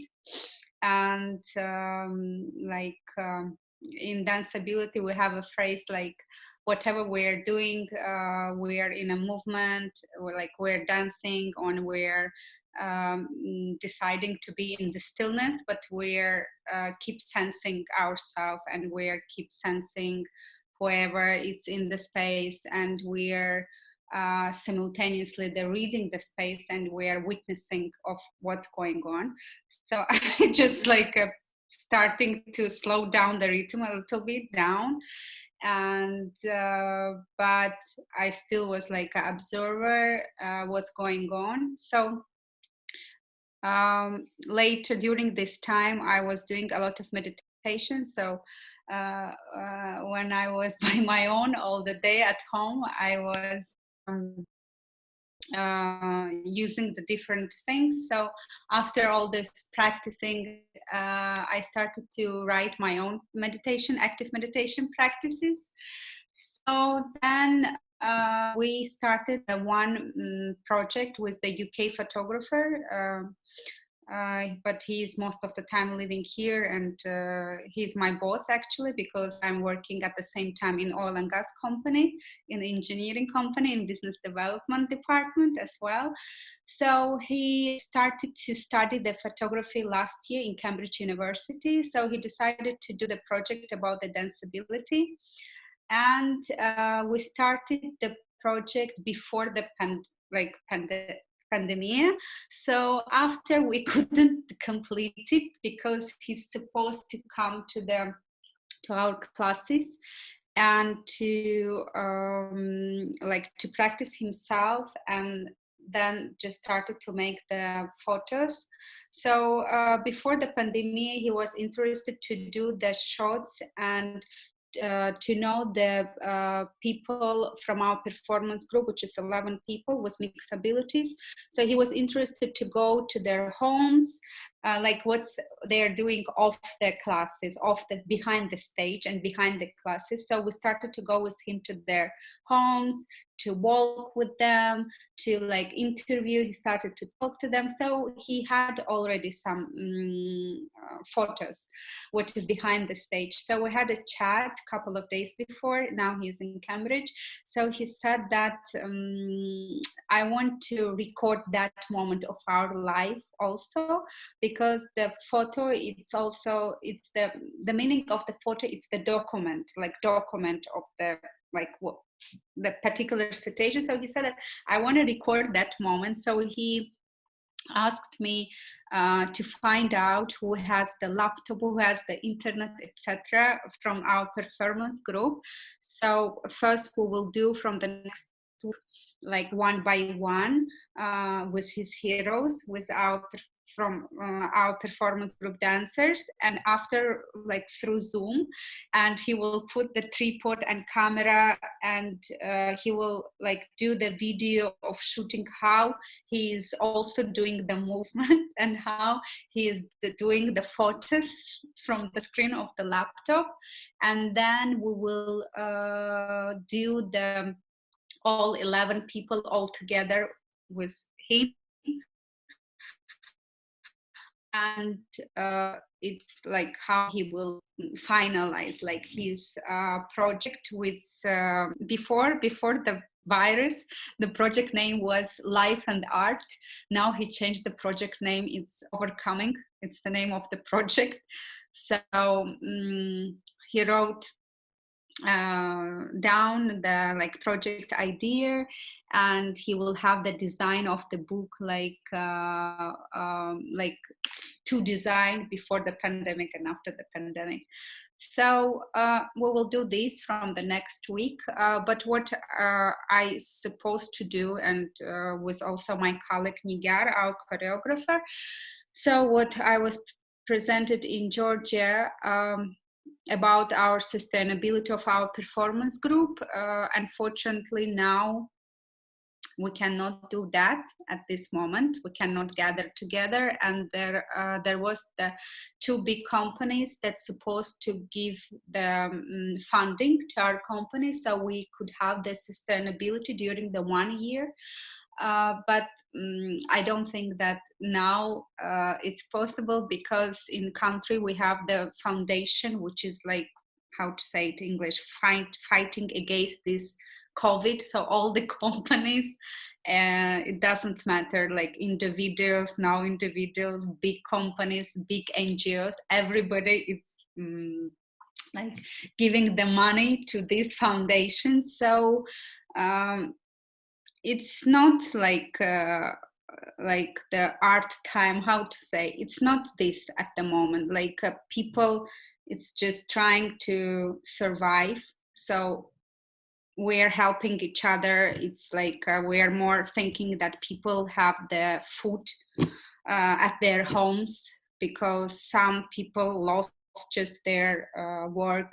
Some people wasn't anyway working. So it's more like we're thinking that everybody has the food, like very minimum, you know, stuff in their home. Also at the same time, I'm working of the launching the website. So I will do this online sessions, maybe twice in a month, I don't know, of course without any donation. I don't want even to put word donation, because it's just funny. For this situation, I mean, it's just absurd, you know, when I look it, because it's people cannot afford it. So why to, if I can do online like for free, I will do it. If not, no. So at the moment, this is it. Yeah, thank you very much. I also wanted to ask Rima, because she's also from the same field of dance. How are you proceeding with your projects? Are you able to work online with your colleagues, or you are working on individual production? So how did your scope change, maybe, or did not change? And on maybe one reminder, please, could you keep it a little bit shorter to 2 minutes maximum, so that a lot of people have the chance to participate? Okay. Hey, can you hear me? Yes. Yeah. Hello, everyone. So yes, it has changed, and if you remember, my project was intended to be an international collaboration with the artists, mainly from performing art fields in Armenia. And so unfortunately, it has been postponed, and new dates haven't been set yet. So at this moment, I'm trying to organize some online projects with the Choreography Foundation, but in any case, it doesn't replace the activity that we had before. At the moment, I'm working also on a new modern dance textbook for the students of dance institutions.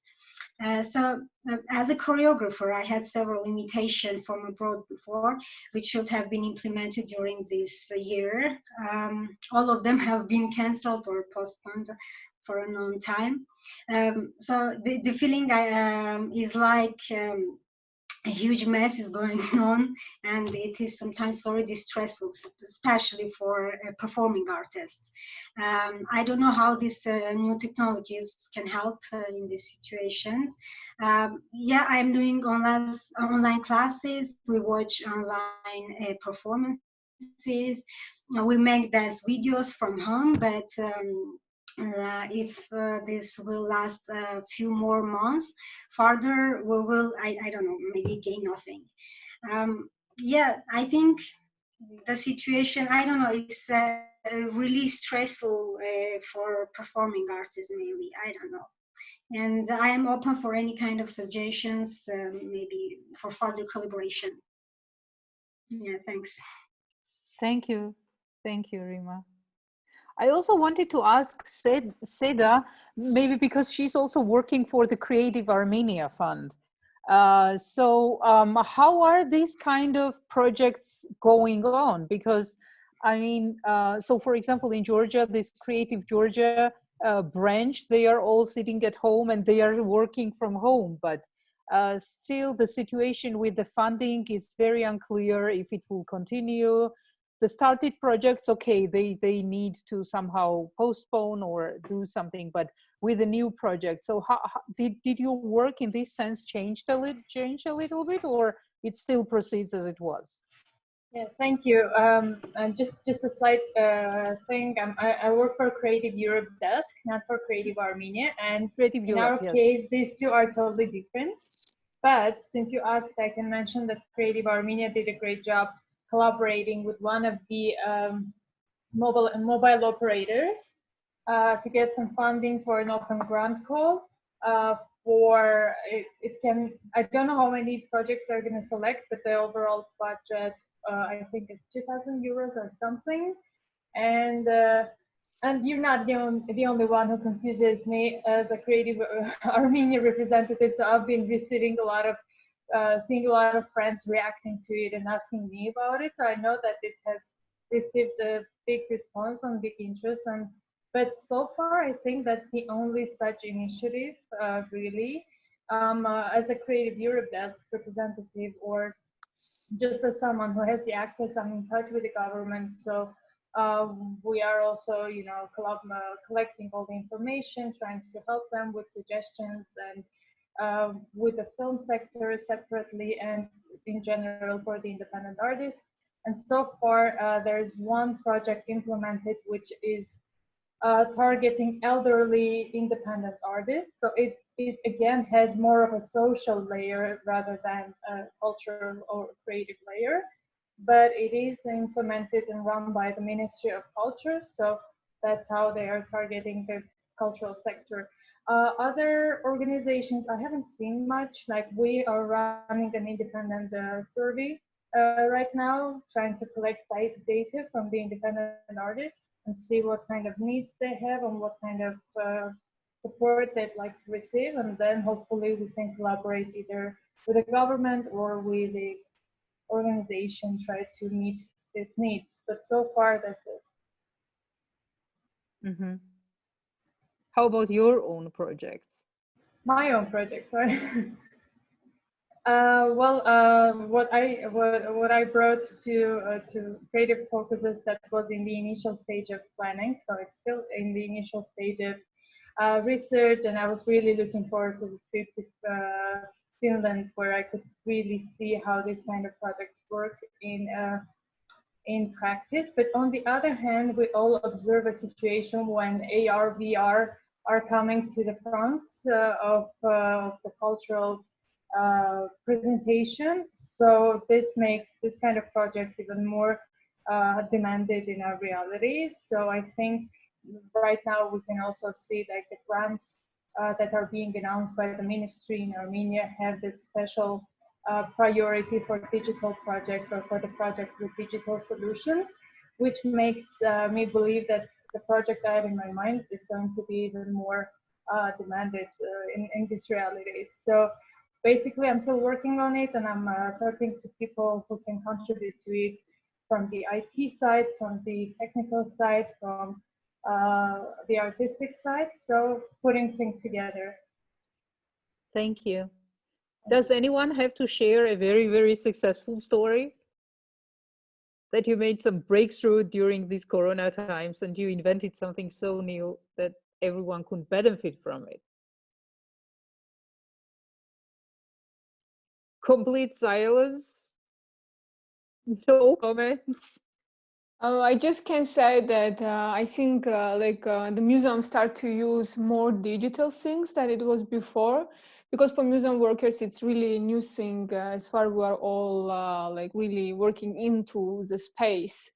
And I can say from our organization side that like all the digital initiatives like webinars or some sharing the multimedia archives, it's really successful because you see that like people are really engaged with that.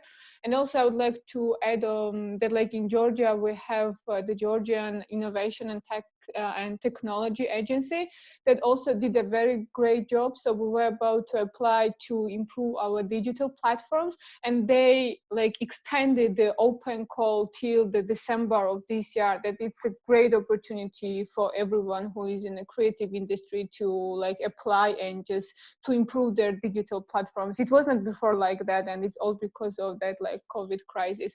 So I think this is also a very good opportunities. I mean, we have a lot of opportunities, but maybe there's also the thing that we don't know how to use it, because before we didn't know and we never worked in such kind of situation. And for instance, we were applying for completely different grants, and now nowadays it's completely different use. So that I can say. As a very frequent user of your platform and of your website, I should say that it keeps up with time really well. I would encourage you to put the link to your website now in the chat, because they have also the option of subscription where you can subscribe to the website so that you get updated on the upcoming events. And one of them, for example, couple of days ago, it was a webinar about the Robert Capa. So it was very interesting. And they also launched a new section, which is about the articles of Georgian photographers and visual artists, which is a very, very interesting information about for all people who are interested in visual arts and specifically visual arts in the South Caucasus. So, and what is also good is that I would say that there are no real gaps between communication. There is always something new coming through this website, which is, I think, very important to keep the attention of the users also. Thanks a lot for such a comment. No, it's not a comment. It's like reality. That's how it is. Thank you.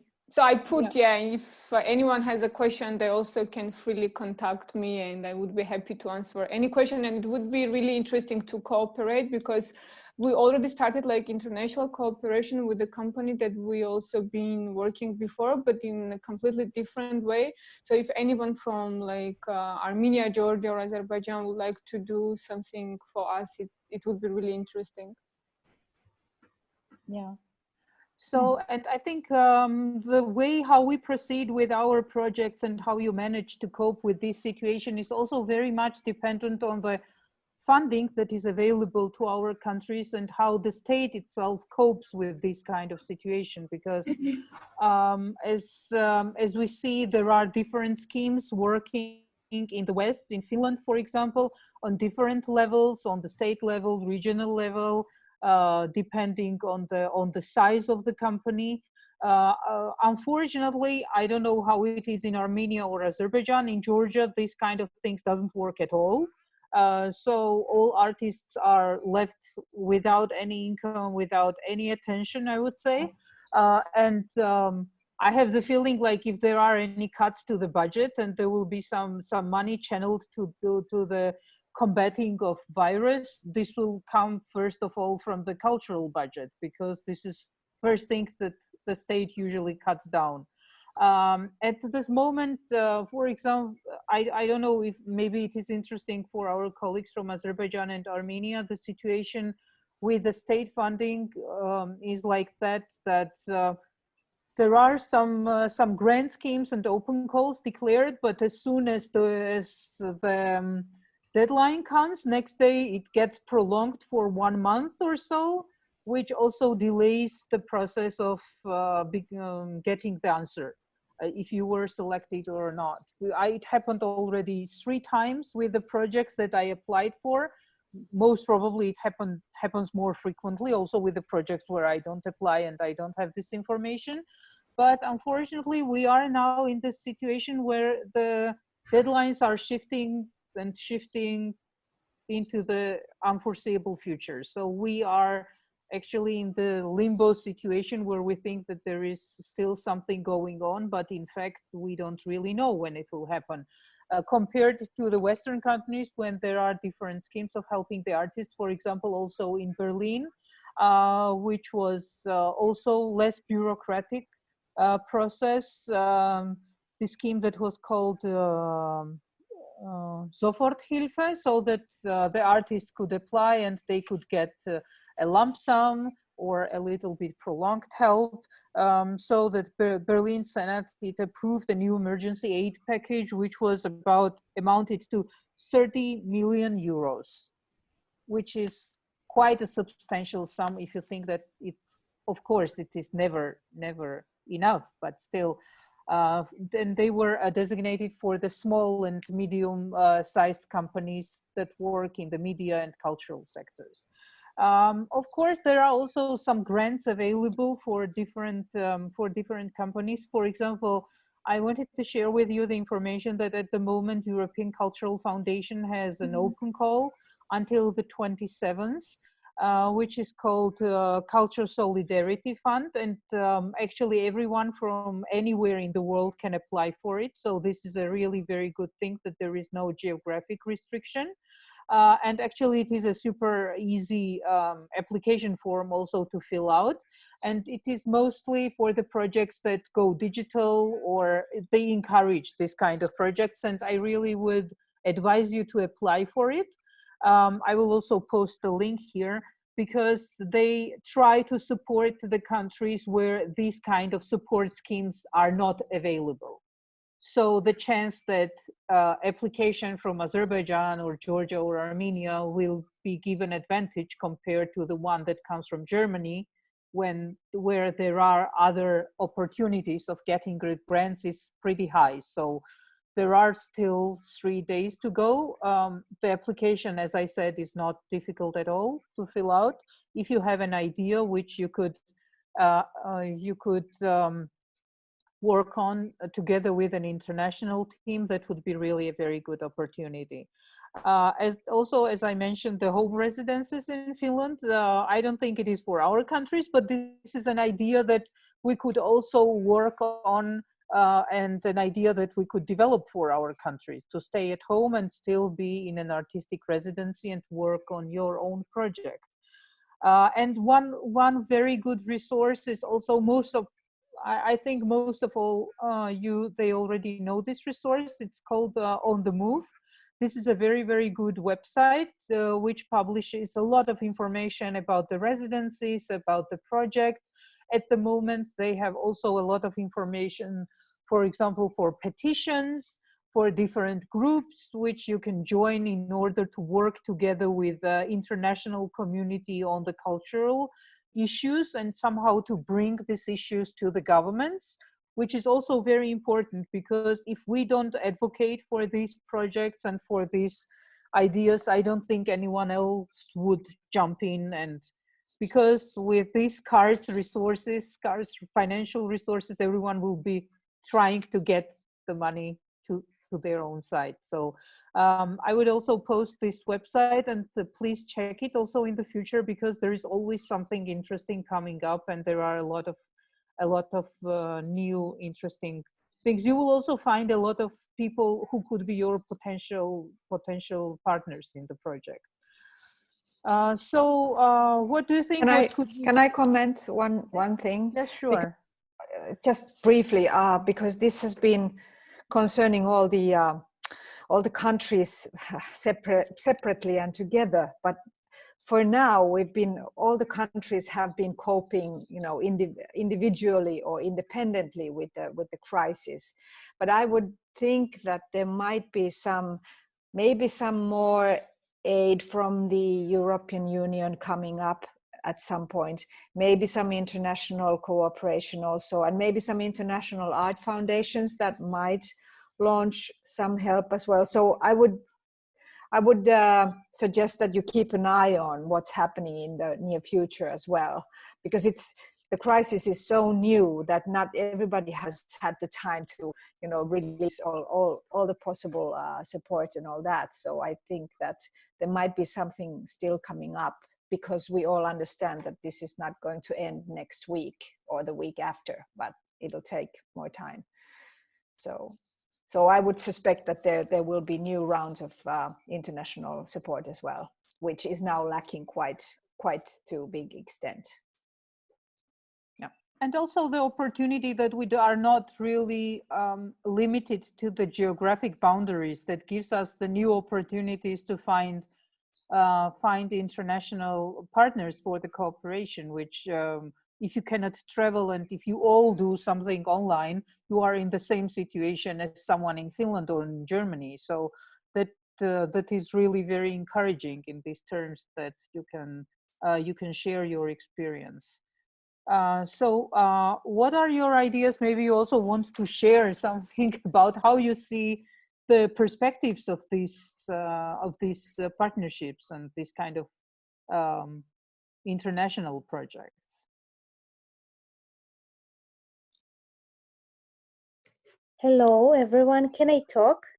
Yes, sure. Hello. Yeah, so it's nice to see you all, girls. I'm very happy to see you all. And and I had an idea. Everyone has their own challenges. I'm happy to hear that someone can cope with that, and I see I can hear successful stories. And I have one idea. What do you think? We are creative. Like someone said that, yes, like Kati said that we can be creative in our own way. So maybe we can make a kind of a series of webinars, and you ask, it will be like a round table.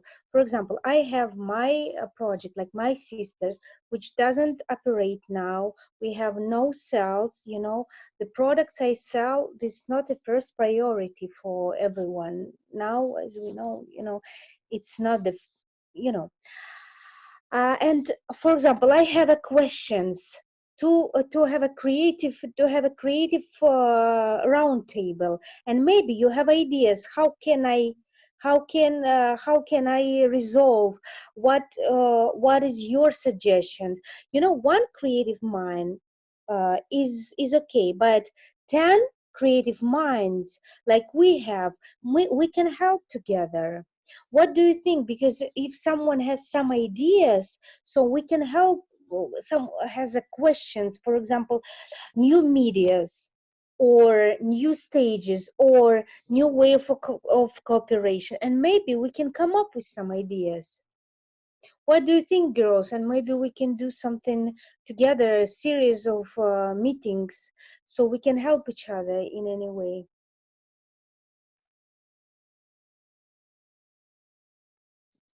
I think this is a very good idea. So if we put together, because for example, I can share my own experience. I was heading a project in Central Asia with, it was about the training of the cultural managers. And it was already 1.5 years ago. So we had 2 different rounds. They were like 10 persons in each group that we trained. Now we have 20 persons who come from 5 different Central Asian countries. And somehow we understood that I would say that in our situation, the digital platforms are more valid. So they have more problems with using the digital platforms and connecting to each other. But we decided to come together maybe twice a week, every second week, in order to discuss what we are working on and to work on development of the Central Asian network of cultural managers. But this is also about the psychological help to each other, because people don't really know what to do alone. They are isolated. They don't have such a good internet connection. So for them, it is much more difficult to do something. So we come together every second week and we discuss the issues that we have, that is urgent for us, try to help each other. Another case for me personally is that, for example, I studied in the United States with the Muskie Scholarship, and we had the association of people who studied, who had the scholarship of the US state government. So because, and this association is pretty active. We are doing different projects, it's like social projects and different initiatives. But at the moment we were kind of stuck because nothing could happen. So we decided that former recipients of this scholarship, we launched a series of the lectures, because we have a very good resource, a lot of people who come from different fields, and they are very highly skilled professionals in their fields. So for example, we had last week a lecture for the other association members.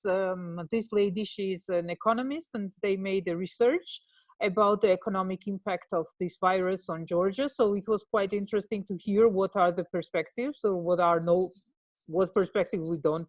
I wish I haven't heard some parts of it, really.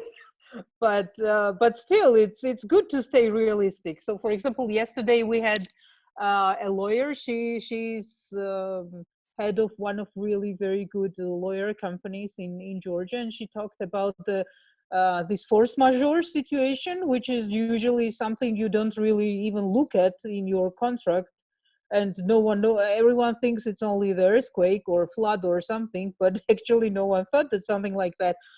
And she told us, for example, about the rights of the employers, how if they can dismiss you from work, if you are eligible for any compensation, so what happens in different situations.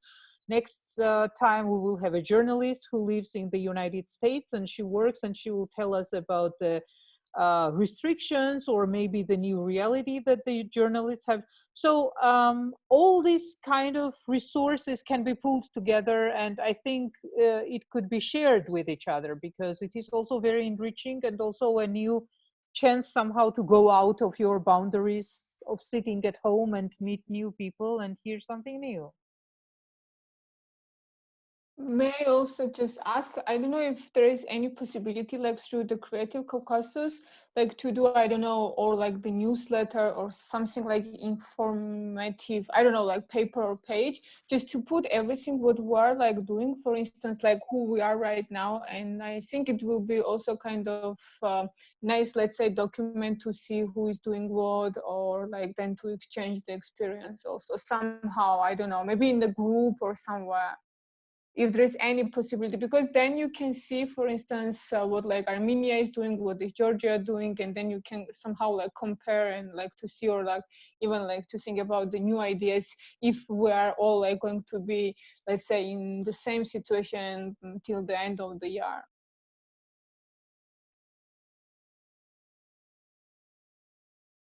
I don't know, maybe someone from Creative Caucasus wants to answer, or I don't know. Well, I guess we can do that. And use also the Facebook group for this, and we can also share the document you all had in Batumi, like all your projects you're working on. If you mean that, I'm not sure. No, like how it's turned in, like during the crisis, because it's completely changed, right? Like even the idea or like the platforms what we're using right now. I don't know if it's useful, because like for me, it's like really kind of interesting to see what people are doing right now, like in our region, as far we're going to strengthen the region. Yes, I see. Yes, I think we can work on that, and like think with what will be the best way to share all these experiences. May I add just a couple of words? Sure. Can you hear me? Yes. Yes. Yeah, so I love the idea. I think to have some kind of summary of activities of members of this group, maybe once a month, that shows how each individual member is doing or how different countries are doing, and then try to generalize and maybe come up with some kind of solutions to general problems. I think it's a very good idea. So we should try to do that. Maybe like in May we will publish our first newsletter, early May. Yeah, because for instance, like yesterday, I was just attending the live on Instagram, like the co-founder of Pace Gallery. She was like talking about the problem, how they face, because they have like galleries in different like places around the world. And I just like thought about our region, why not to like even do the same. So, I mean, I don't know, like something like we're sharing the links, because then it gives you a clear idea what we're doing and where we are. And also like last week, one of the galleries co-founder, like we have a very small but very nice gallery, Untitled Gallery. So the founder, he made a live tour in lockdown Tbilisi, and like he had the special map, like he started from his gallery and he passed the whole like the Liberty Square and then the main avenue, and he was stopping in front of the like artistic places, and then we were interacting with him like in live, and we were talking what we are doing during the lockdown. And it was really interesting because I heard like the stories from 10 different like galleries and organizations, and it was kind of, it was not just a live, but it turns into the conference, because we were everyone like talking about what we are facing and what we are doing. And it's really useful to know where we are all together in such kind of crisis. And like here, let's say we are from the whole region, why not to do the same? We can actually use Instagram account like to make takeovers. Like each day, each of participant can take over and tell their stories through the Instagram stories, and everyone can join and ask questions and everything. So maybe we can think to use that platform as well, because it's Instagram. It's really useful, and you know it's really comfortable to use, and everyone has it. And maybe we can share our page to each of you, and you can tell your stories, and we can like communicate and interact with each other. Yeah, or even the lives like with all organization, it would be also interesting, like with each person to talk, because it's really like popular right now. What I think, it's like they're like giving lives after 9 p.m. like by our time, and it's like kind of really rush hour into like digital let's say like places. Everyone is giving talks and lives and sharing their experience. Yeah, I mean, it's just my idea, you know, how to make it better. I would love to see what everyone is doing. Just yeah, I see. Thanks for your opinion. Yeah, thank you. Thanks a lot. I totally agree and support this idea. And actually, we do not really have that kind of a body in Armenia that would already, generate this discussion. So it is happening very segmented in this page, in that person's profile, but we don't have the discourse open internally either. So me and my friends are discussing that. So maybe at some point I may also ask you to join and help with expertise and advice, and then we also open up to share, exchange the experience and knowledge through the country. Well, actually, I will share a couple of my experiences as a museum worker, because I work at the Georgian National Museum, and it's quite a big institution, and it was kind of a shock for us to get on the lockdown in the beginning of March, because we were going to open 3 exhibitions and 2 museums, and we were working really hard. And then we, like as everyone, closed the museum and turned our communication totally online and digital. And as Alina also mentioned, we at the museum have some like responsibility to the population, and to share our stories and to educate them somehow. So we also have the 3D tours of our museum. It's 7 exhibitions, different kind of exhibitions. So it's really nice to take a look. I will share the link. So you can like take a journey in our museum somehow. We also interact with the children. We have some colorings for them. It's like the Georgian National Museum collections object. So everyone can like color, and then they are sharing, and the kids are really like happy. Also, we have some new platforms, which is the curator from home. And it's really nice because all the curators are like sharing some short stories about some periods, some artists, our collections, and also some restorators from home, which like, for example, we launched it today, how to restore the old damaged photo at home, so everyone can do it. So we are also sharing some issues, working on to start some interaction webinars as well. So it's really sad that we can't open our new exhibitions and museums, because in May we planned to open like 2 museums, brand new regional museums, and it's like crazy, you know, that we just can't. And we are also working about to like, we really want to open the museum online, so but it depends on what the situation will be in Georgia. So I can share you some our experiences, and maybe it will like be interesting for you. You can also follow us like the Georgian National Museum at the Instagram page and Facebook, and maybe it will be interesting for you too. That would be great. Thank you. Actually, at our National Gallery, they opened this very much anticipated Dali and Picasso exhibition just a few days before the lockdown started. And it was such a pity because it was promoted so much, and it was just temporary exhibitions. So I don't know how they're dealing with it, but the museums overall have very active presence online.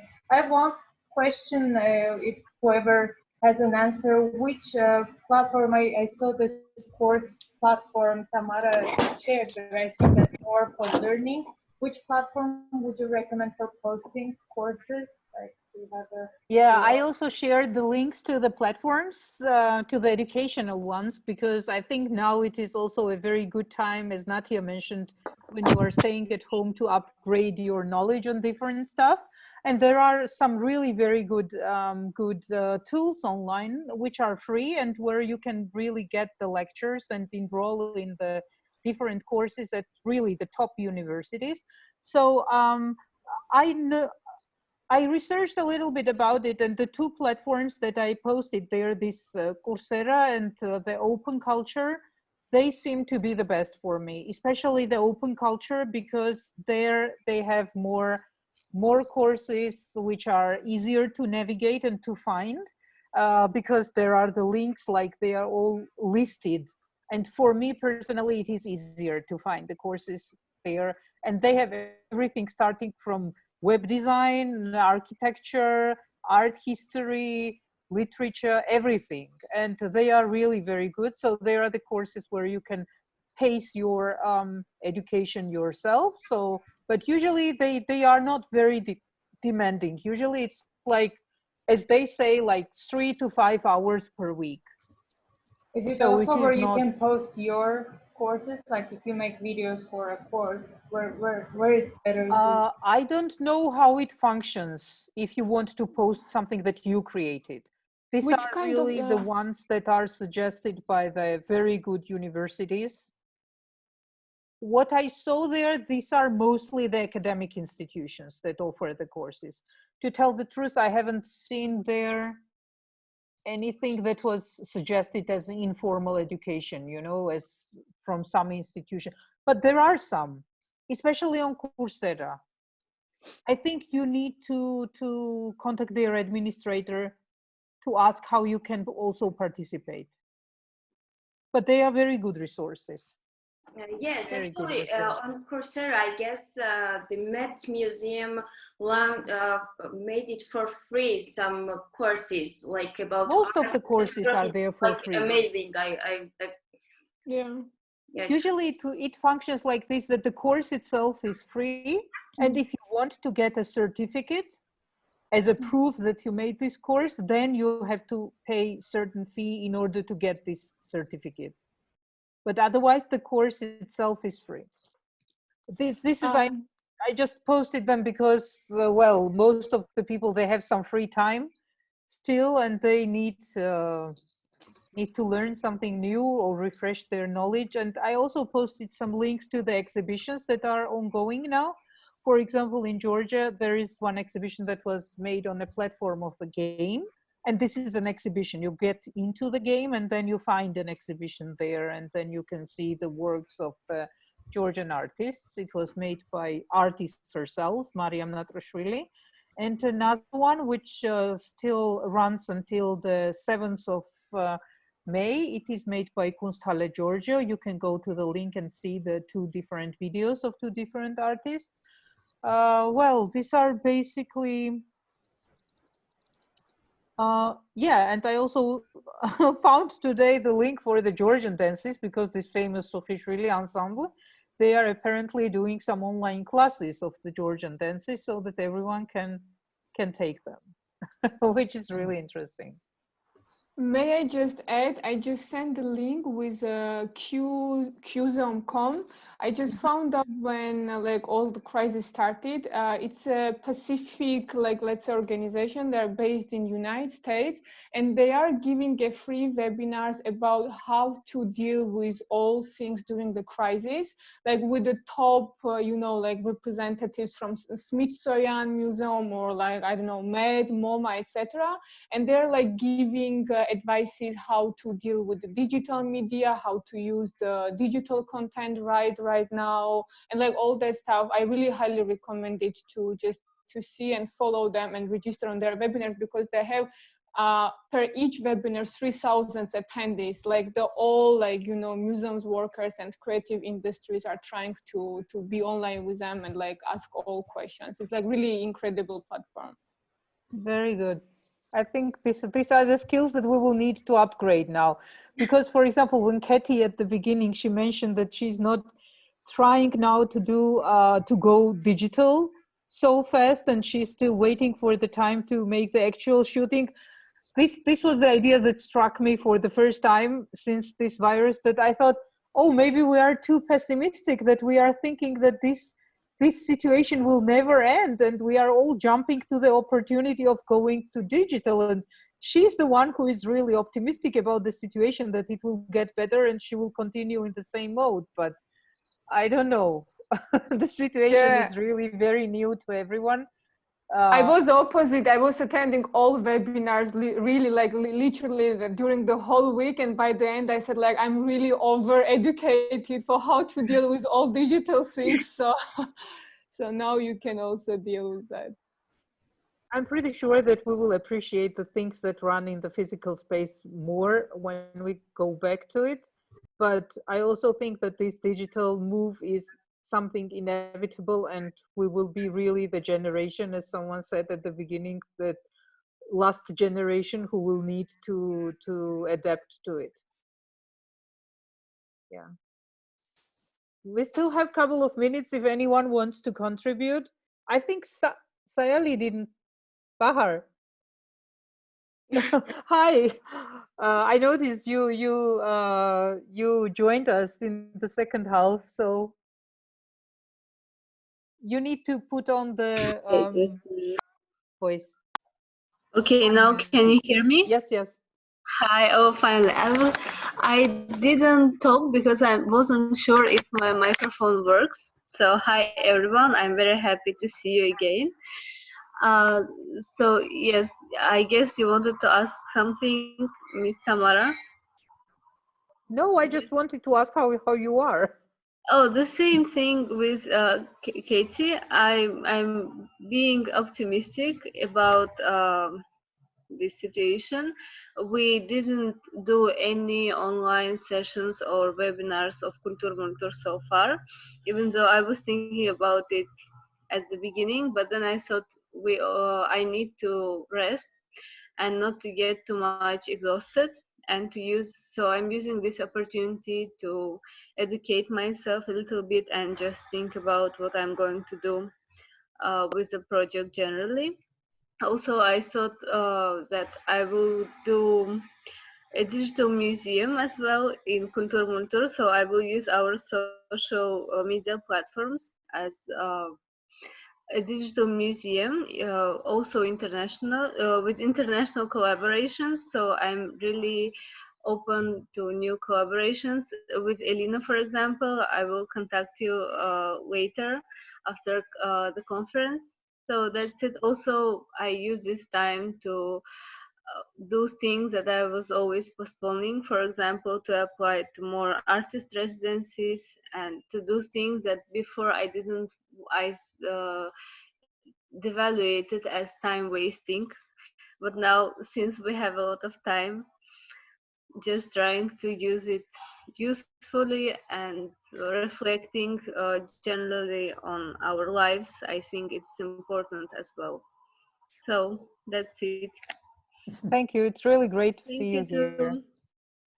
Oh, well, actually, I would like to hear Nina Pirosmanashvili if she's with us, because she writes something and it's really nice to hear what she's doing in the region as the teacher. So maybe, Nina, if you're with us. I can see her on the Yeah, chat, but I cannot see her icon. Yeah, me too. Maybe. No, she's here. This is the pink icon with N on it. But she needs to unmute it. I can unmute her, but if she's not there, we can't hear her. Yeah, she's muted, I think. Yeah, she's there. Yes. So maybe her microphone is not working, or I don't know.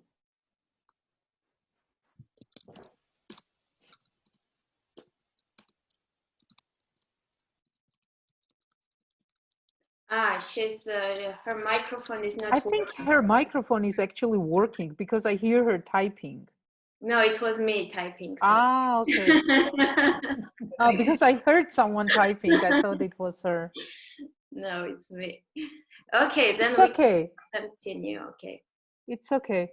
I think if anyone wants to add something for the final wrap up, otherwise. And yes, just have one question. Yeah, sure. Yes, hello. As you know, my project is a community cultural center in Kakheti region, but I'm based in Tbilisi. So our challenge is that we can't work with the community because we are not there. So it's under innovation.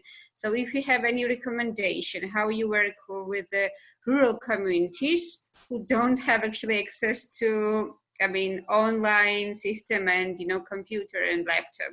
So it's quite challenging for us. So we now do all this stuff online, for example, for applying for different funds, to branding, but actually in the village, we cannot do anything because we are just stuck. Yes, thank you. If you have any recommendations, I don't know, but I think it's a big challenge which is caused by COVID-19. Yeah. Yeah, we have the same problem, and I also haven't really found a way to work around it. The only thing that in our classes we're doing differently is that before we were focusing more on Zoom and like an interactive kind of conversation going on, but because the nature of learning Premiere Pro is so practice oriented, it's very difficult to teach that without somebody having the program open in front of them. So our workaround is that we're just going to start putting out videos, so our own personal video courses for our students that can obviously then be shared more widely, but that seems to be like the only workaround for now, because especially for an online tool, for a computer tool that's needed, it's hard to do that without the right technology that works well. So Tamar, you don't have, like in the village, they don't have access to internet at all, as I understood, right? So because we are kind of our project is just it's in the starting mode. Yeah. So we did renovation of the one floor, and we were lucky that we got funding also for Bosch Stiftung and the other German organizations, but we cannot continue. So we have a hope that this kind of this pandemic will end up soon, because our community, there are the youngsters, and also youngsters who are like I would say from 14 till 19, not students but who live in the villages, but we can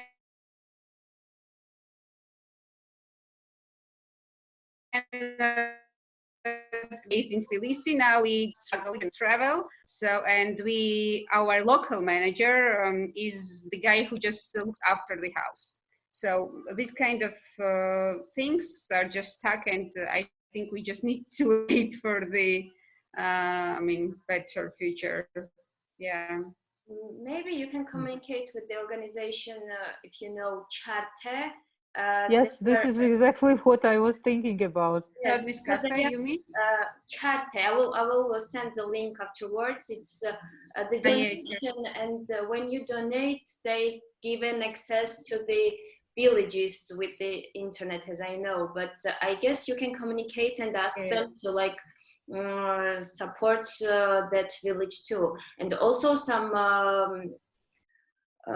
companies are really interested to communicate with to communicate with the villages and like help them to offer some computers. I guess TBC was doing that, so maybe you can try to communicate with them. I will link those. Thank you. Yes, I know.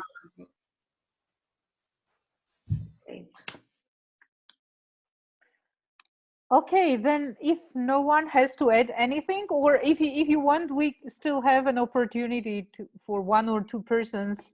Otherwise, I would, yeah, Konul, please. Otherwise, I would suggest to wrap up our meeting so that we still have the energy for the next meetings or something. But please, Konul, go ahead. Yeah, so if you remember my project, it was about the bus, the rural places of Azerbaijan. So I think it's right time to ask for. So I reached out them once, like if they can help me, maybe they can provide a bus, so I can go to the villages, like 1 day session or like 1 day activity. So right now they are busy with helping people. The money to support work, and I think after the I will get a good result. That would be great. Thank you. Thank you. Maybe Gela, you want to say something at the end? Again, I mean, it's I was writing some notes, and maybe I have a couple of suggestions. Number one, we will try to make these meetings more or less like a normality, maybe once every month. Number two, what I've heard, it's a very good idea. We will try to come up with a monthly newsletter. I think it's also a very good idea. Number one, to see what each person is doing individually, and also we can share resources, and maybe also facilitate some group projects within the larger group. I don't know, I just wanted to thank you, Tamara, because you were our moderator and very good one. Thanks so much. And I want to thank Kati. Of course, I know she's very busy, but she found time for us. Oh, it's from my Finland. pleasure, Gela, always. I'm really happy And, that you want to have me here. It will be great actually to continue our conversations, because I know that Finland has a lot of resources, and Finland for us right now is it's like a member of the European Union. And if we want to talk about some kind of international projects, maybe you could be our, point of reference, so to speak. We can share with you our ideas, you can share your ideas, and maybe we are able to come up with a mutual projects, maybe based on like mutual interests. Yeah. So this will be great. Yeah. As long as it concerns me, yes, please. Thank you. Very good. And also, of course, I want to thank Ani, because she was behind it. Thanks so much, Ani. I don't see you, but and the Tamu, who I haven't seen, but I know she's working very hard behind the scenes, and she was very instrumental to make this meeting happen. So I don't know. Thank you all, and we will send you the update to all of you, and we will share this information through Facebook group, and hopefully we'll set up a time for our next meeting. That's it. Thanks so much. Thank you very much. Thank you. It was great to see you all. Thank you. Have a good Bye. weekend and stay healthy and stay home. You too. You too. Yes. You too. Bye bye. Bye Goodbye. bye. Thank you all. Bye. Thanks everyone, and we'll share the link in a group as well of all the useful links that have been mentioned. Thank you for organizing this. Bye bye. Stay healthy. Bye. Bye. You as well. Bye.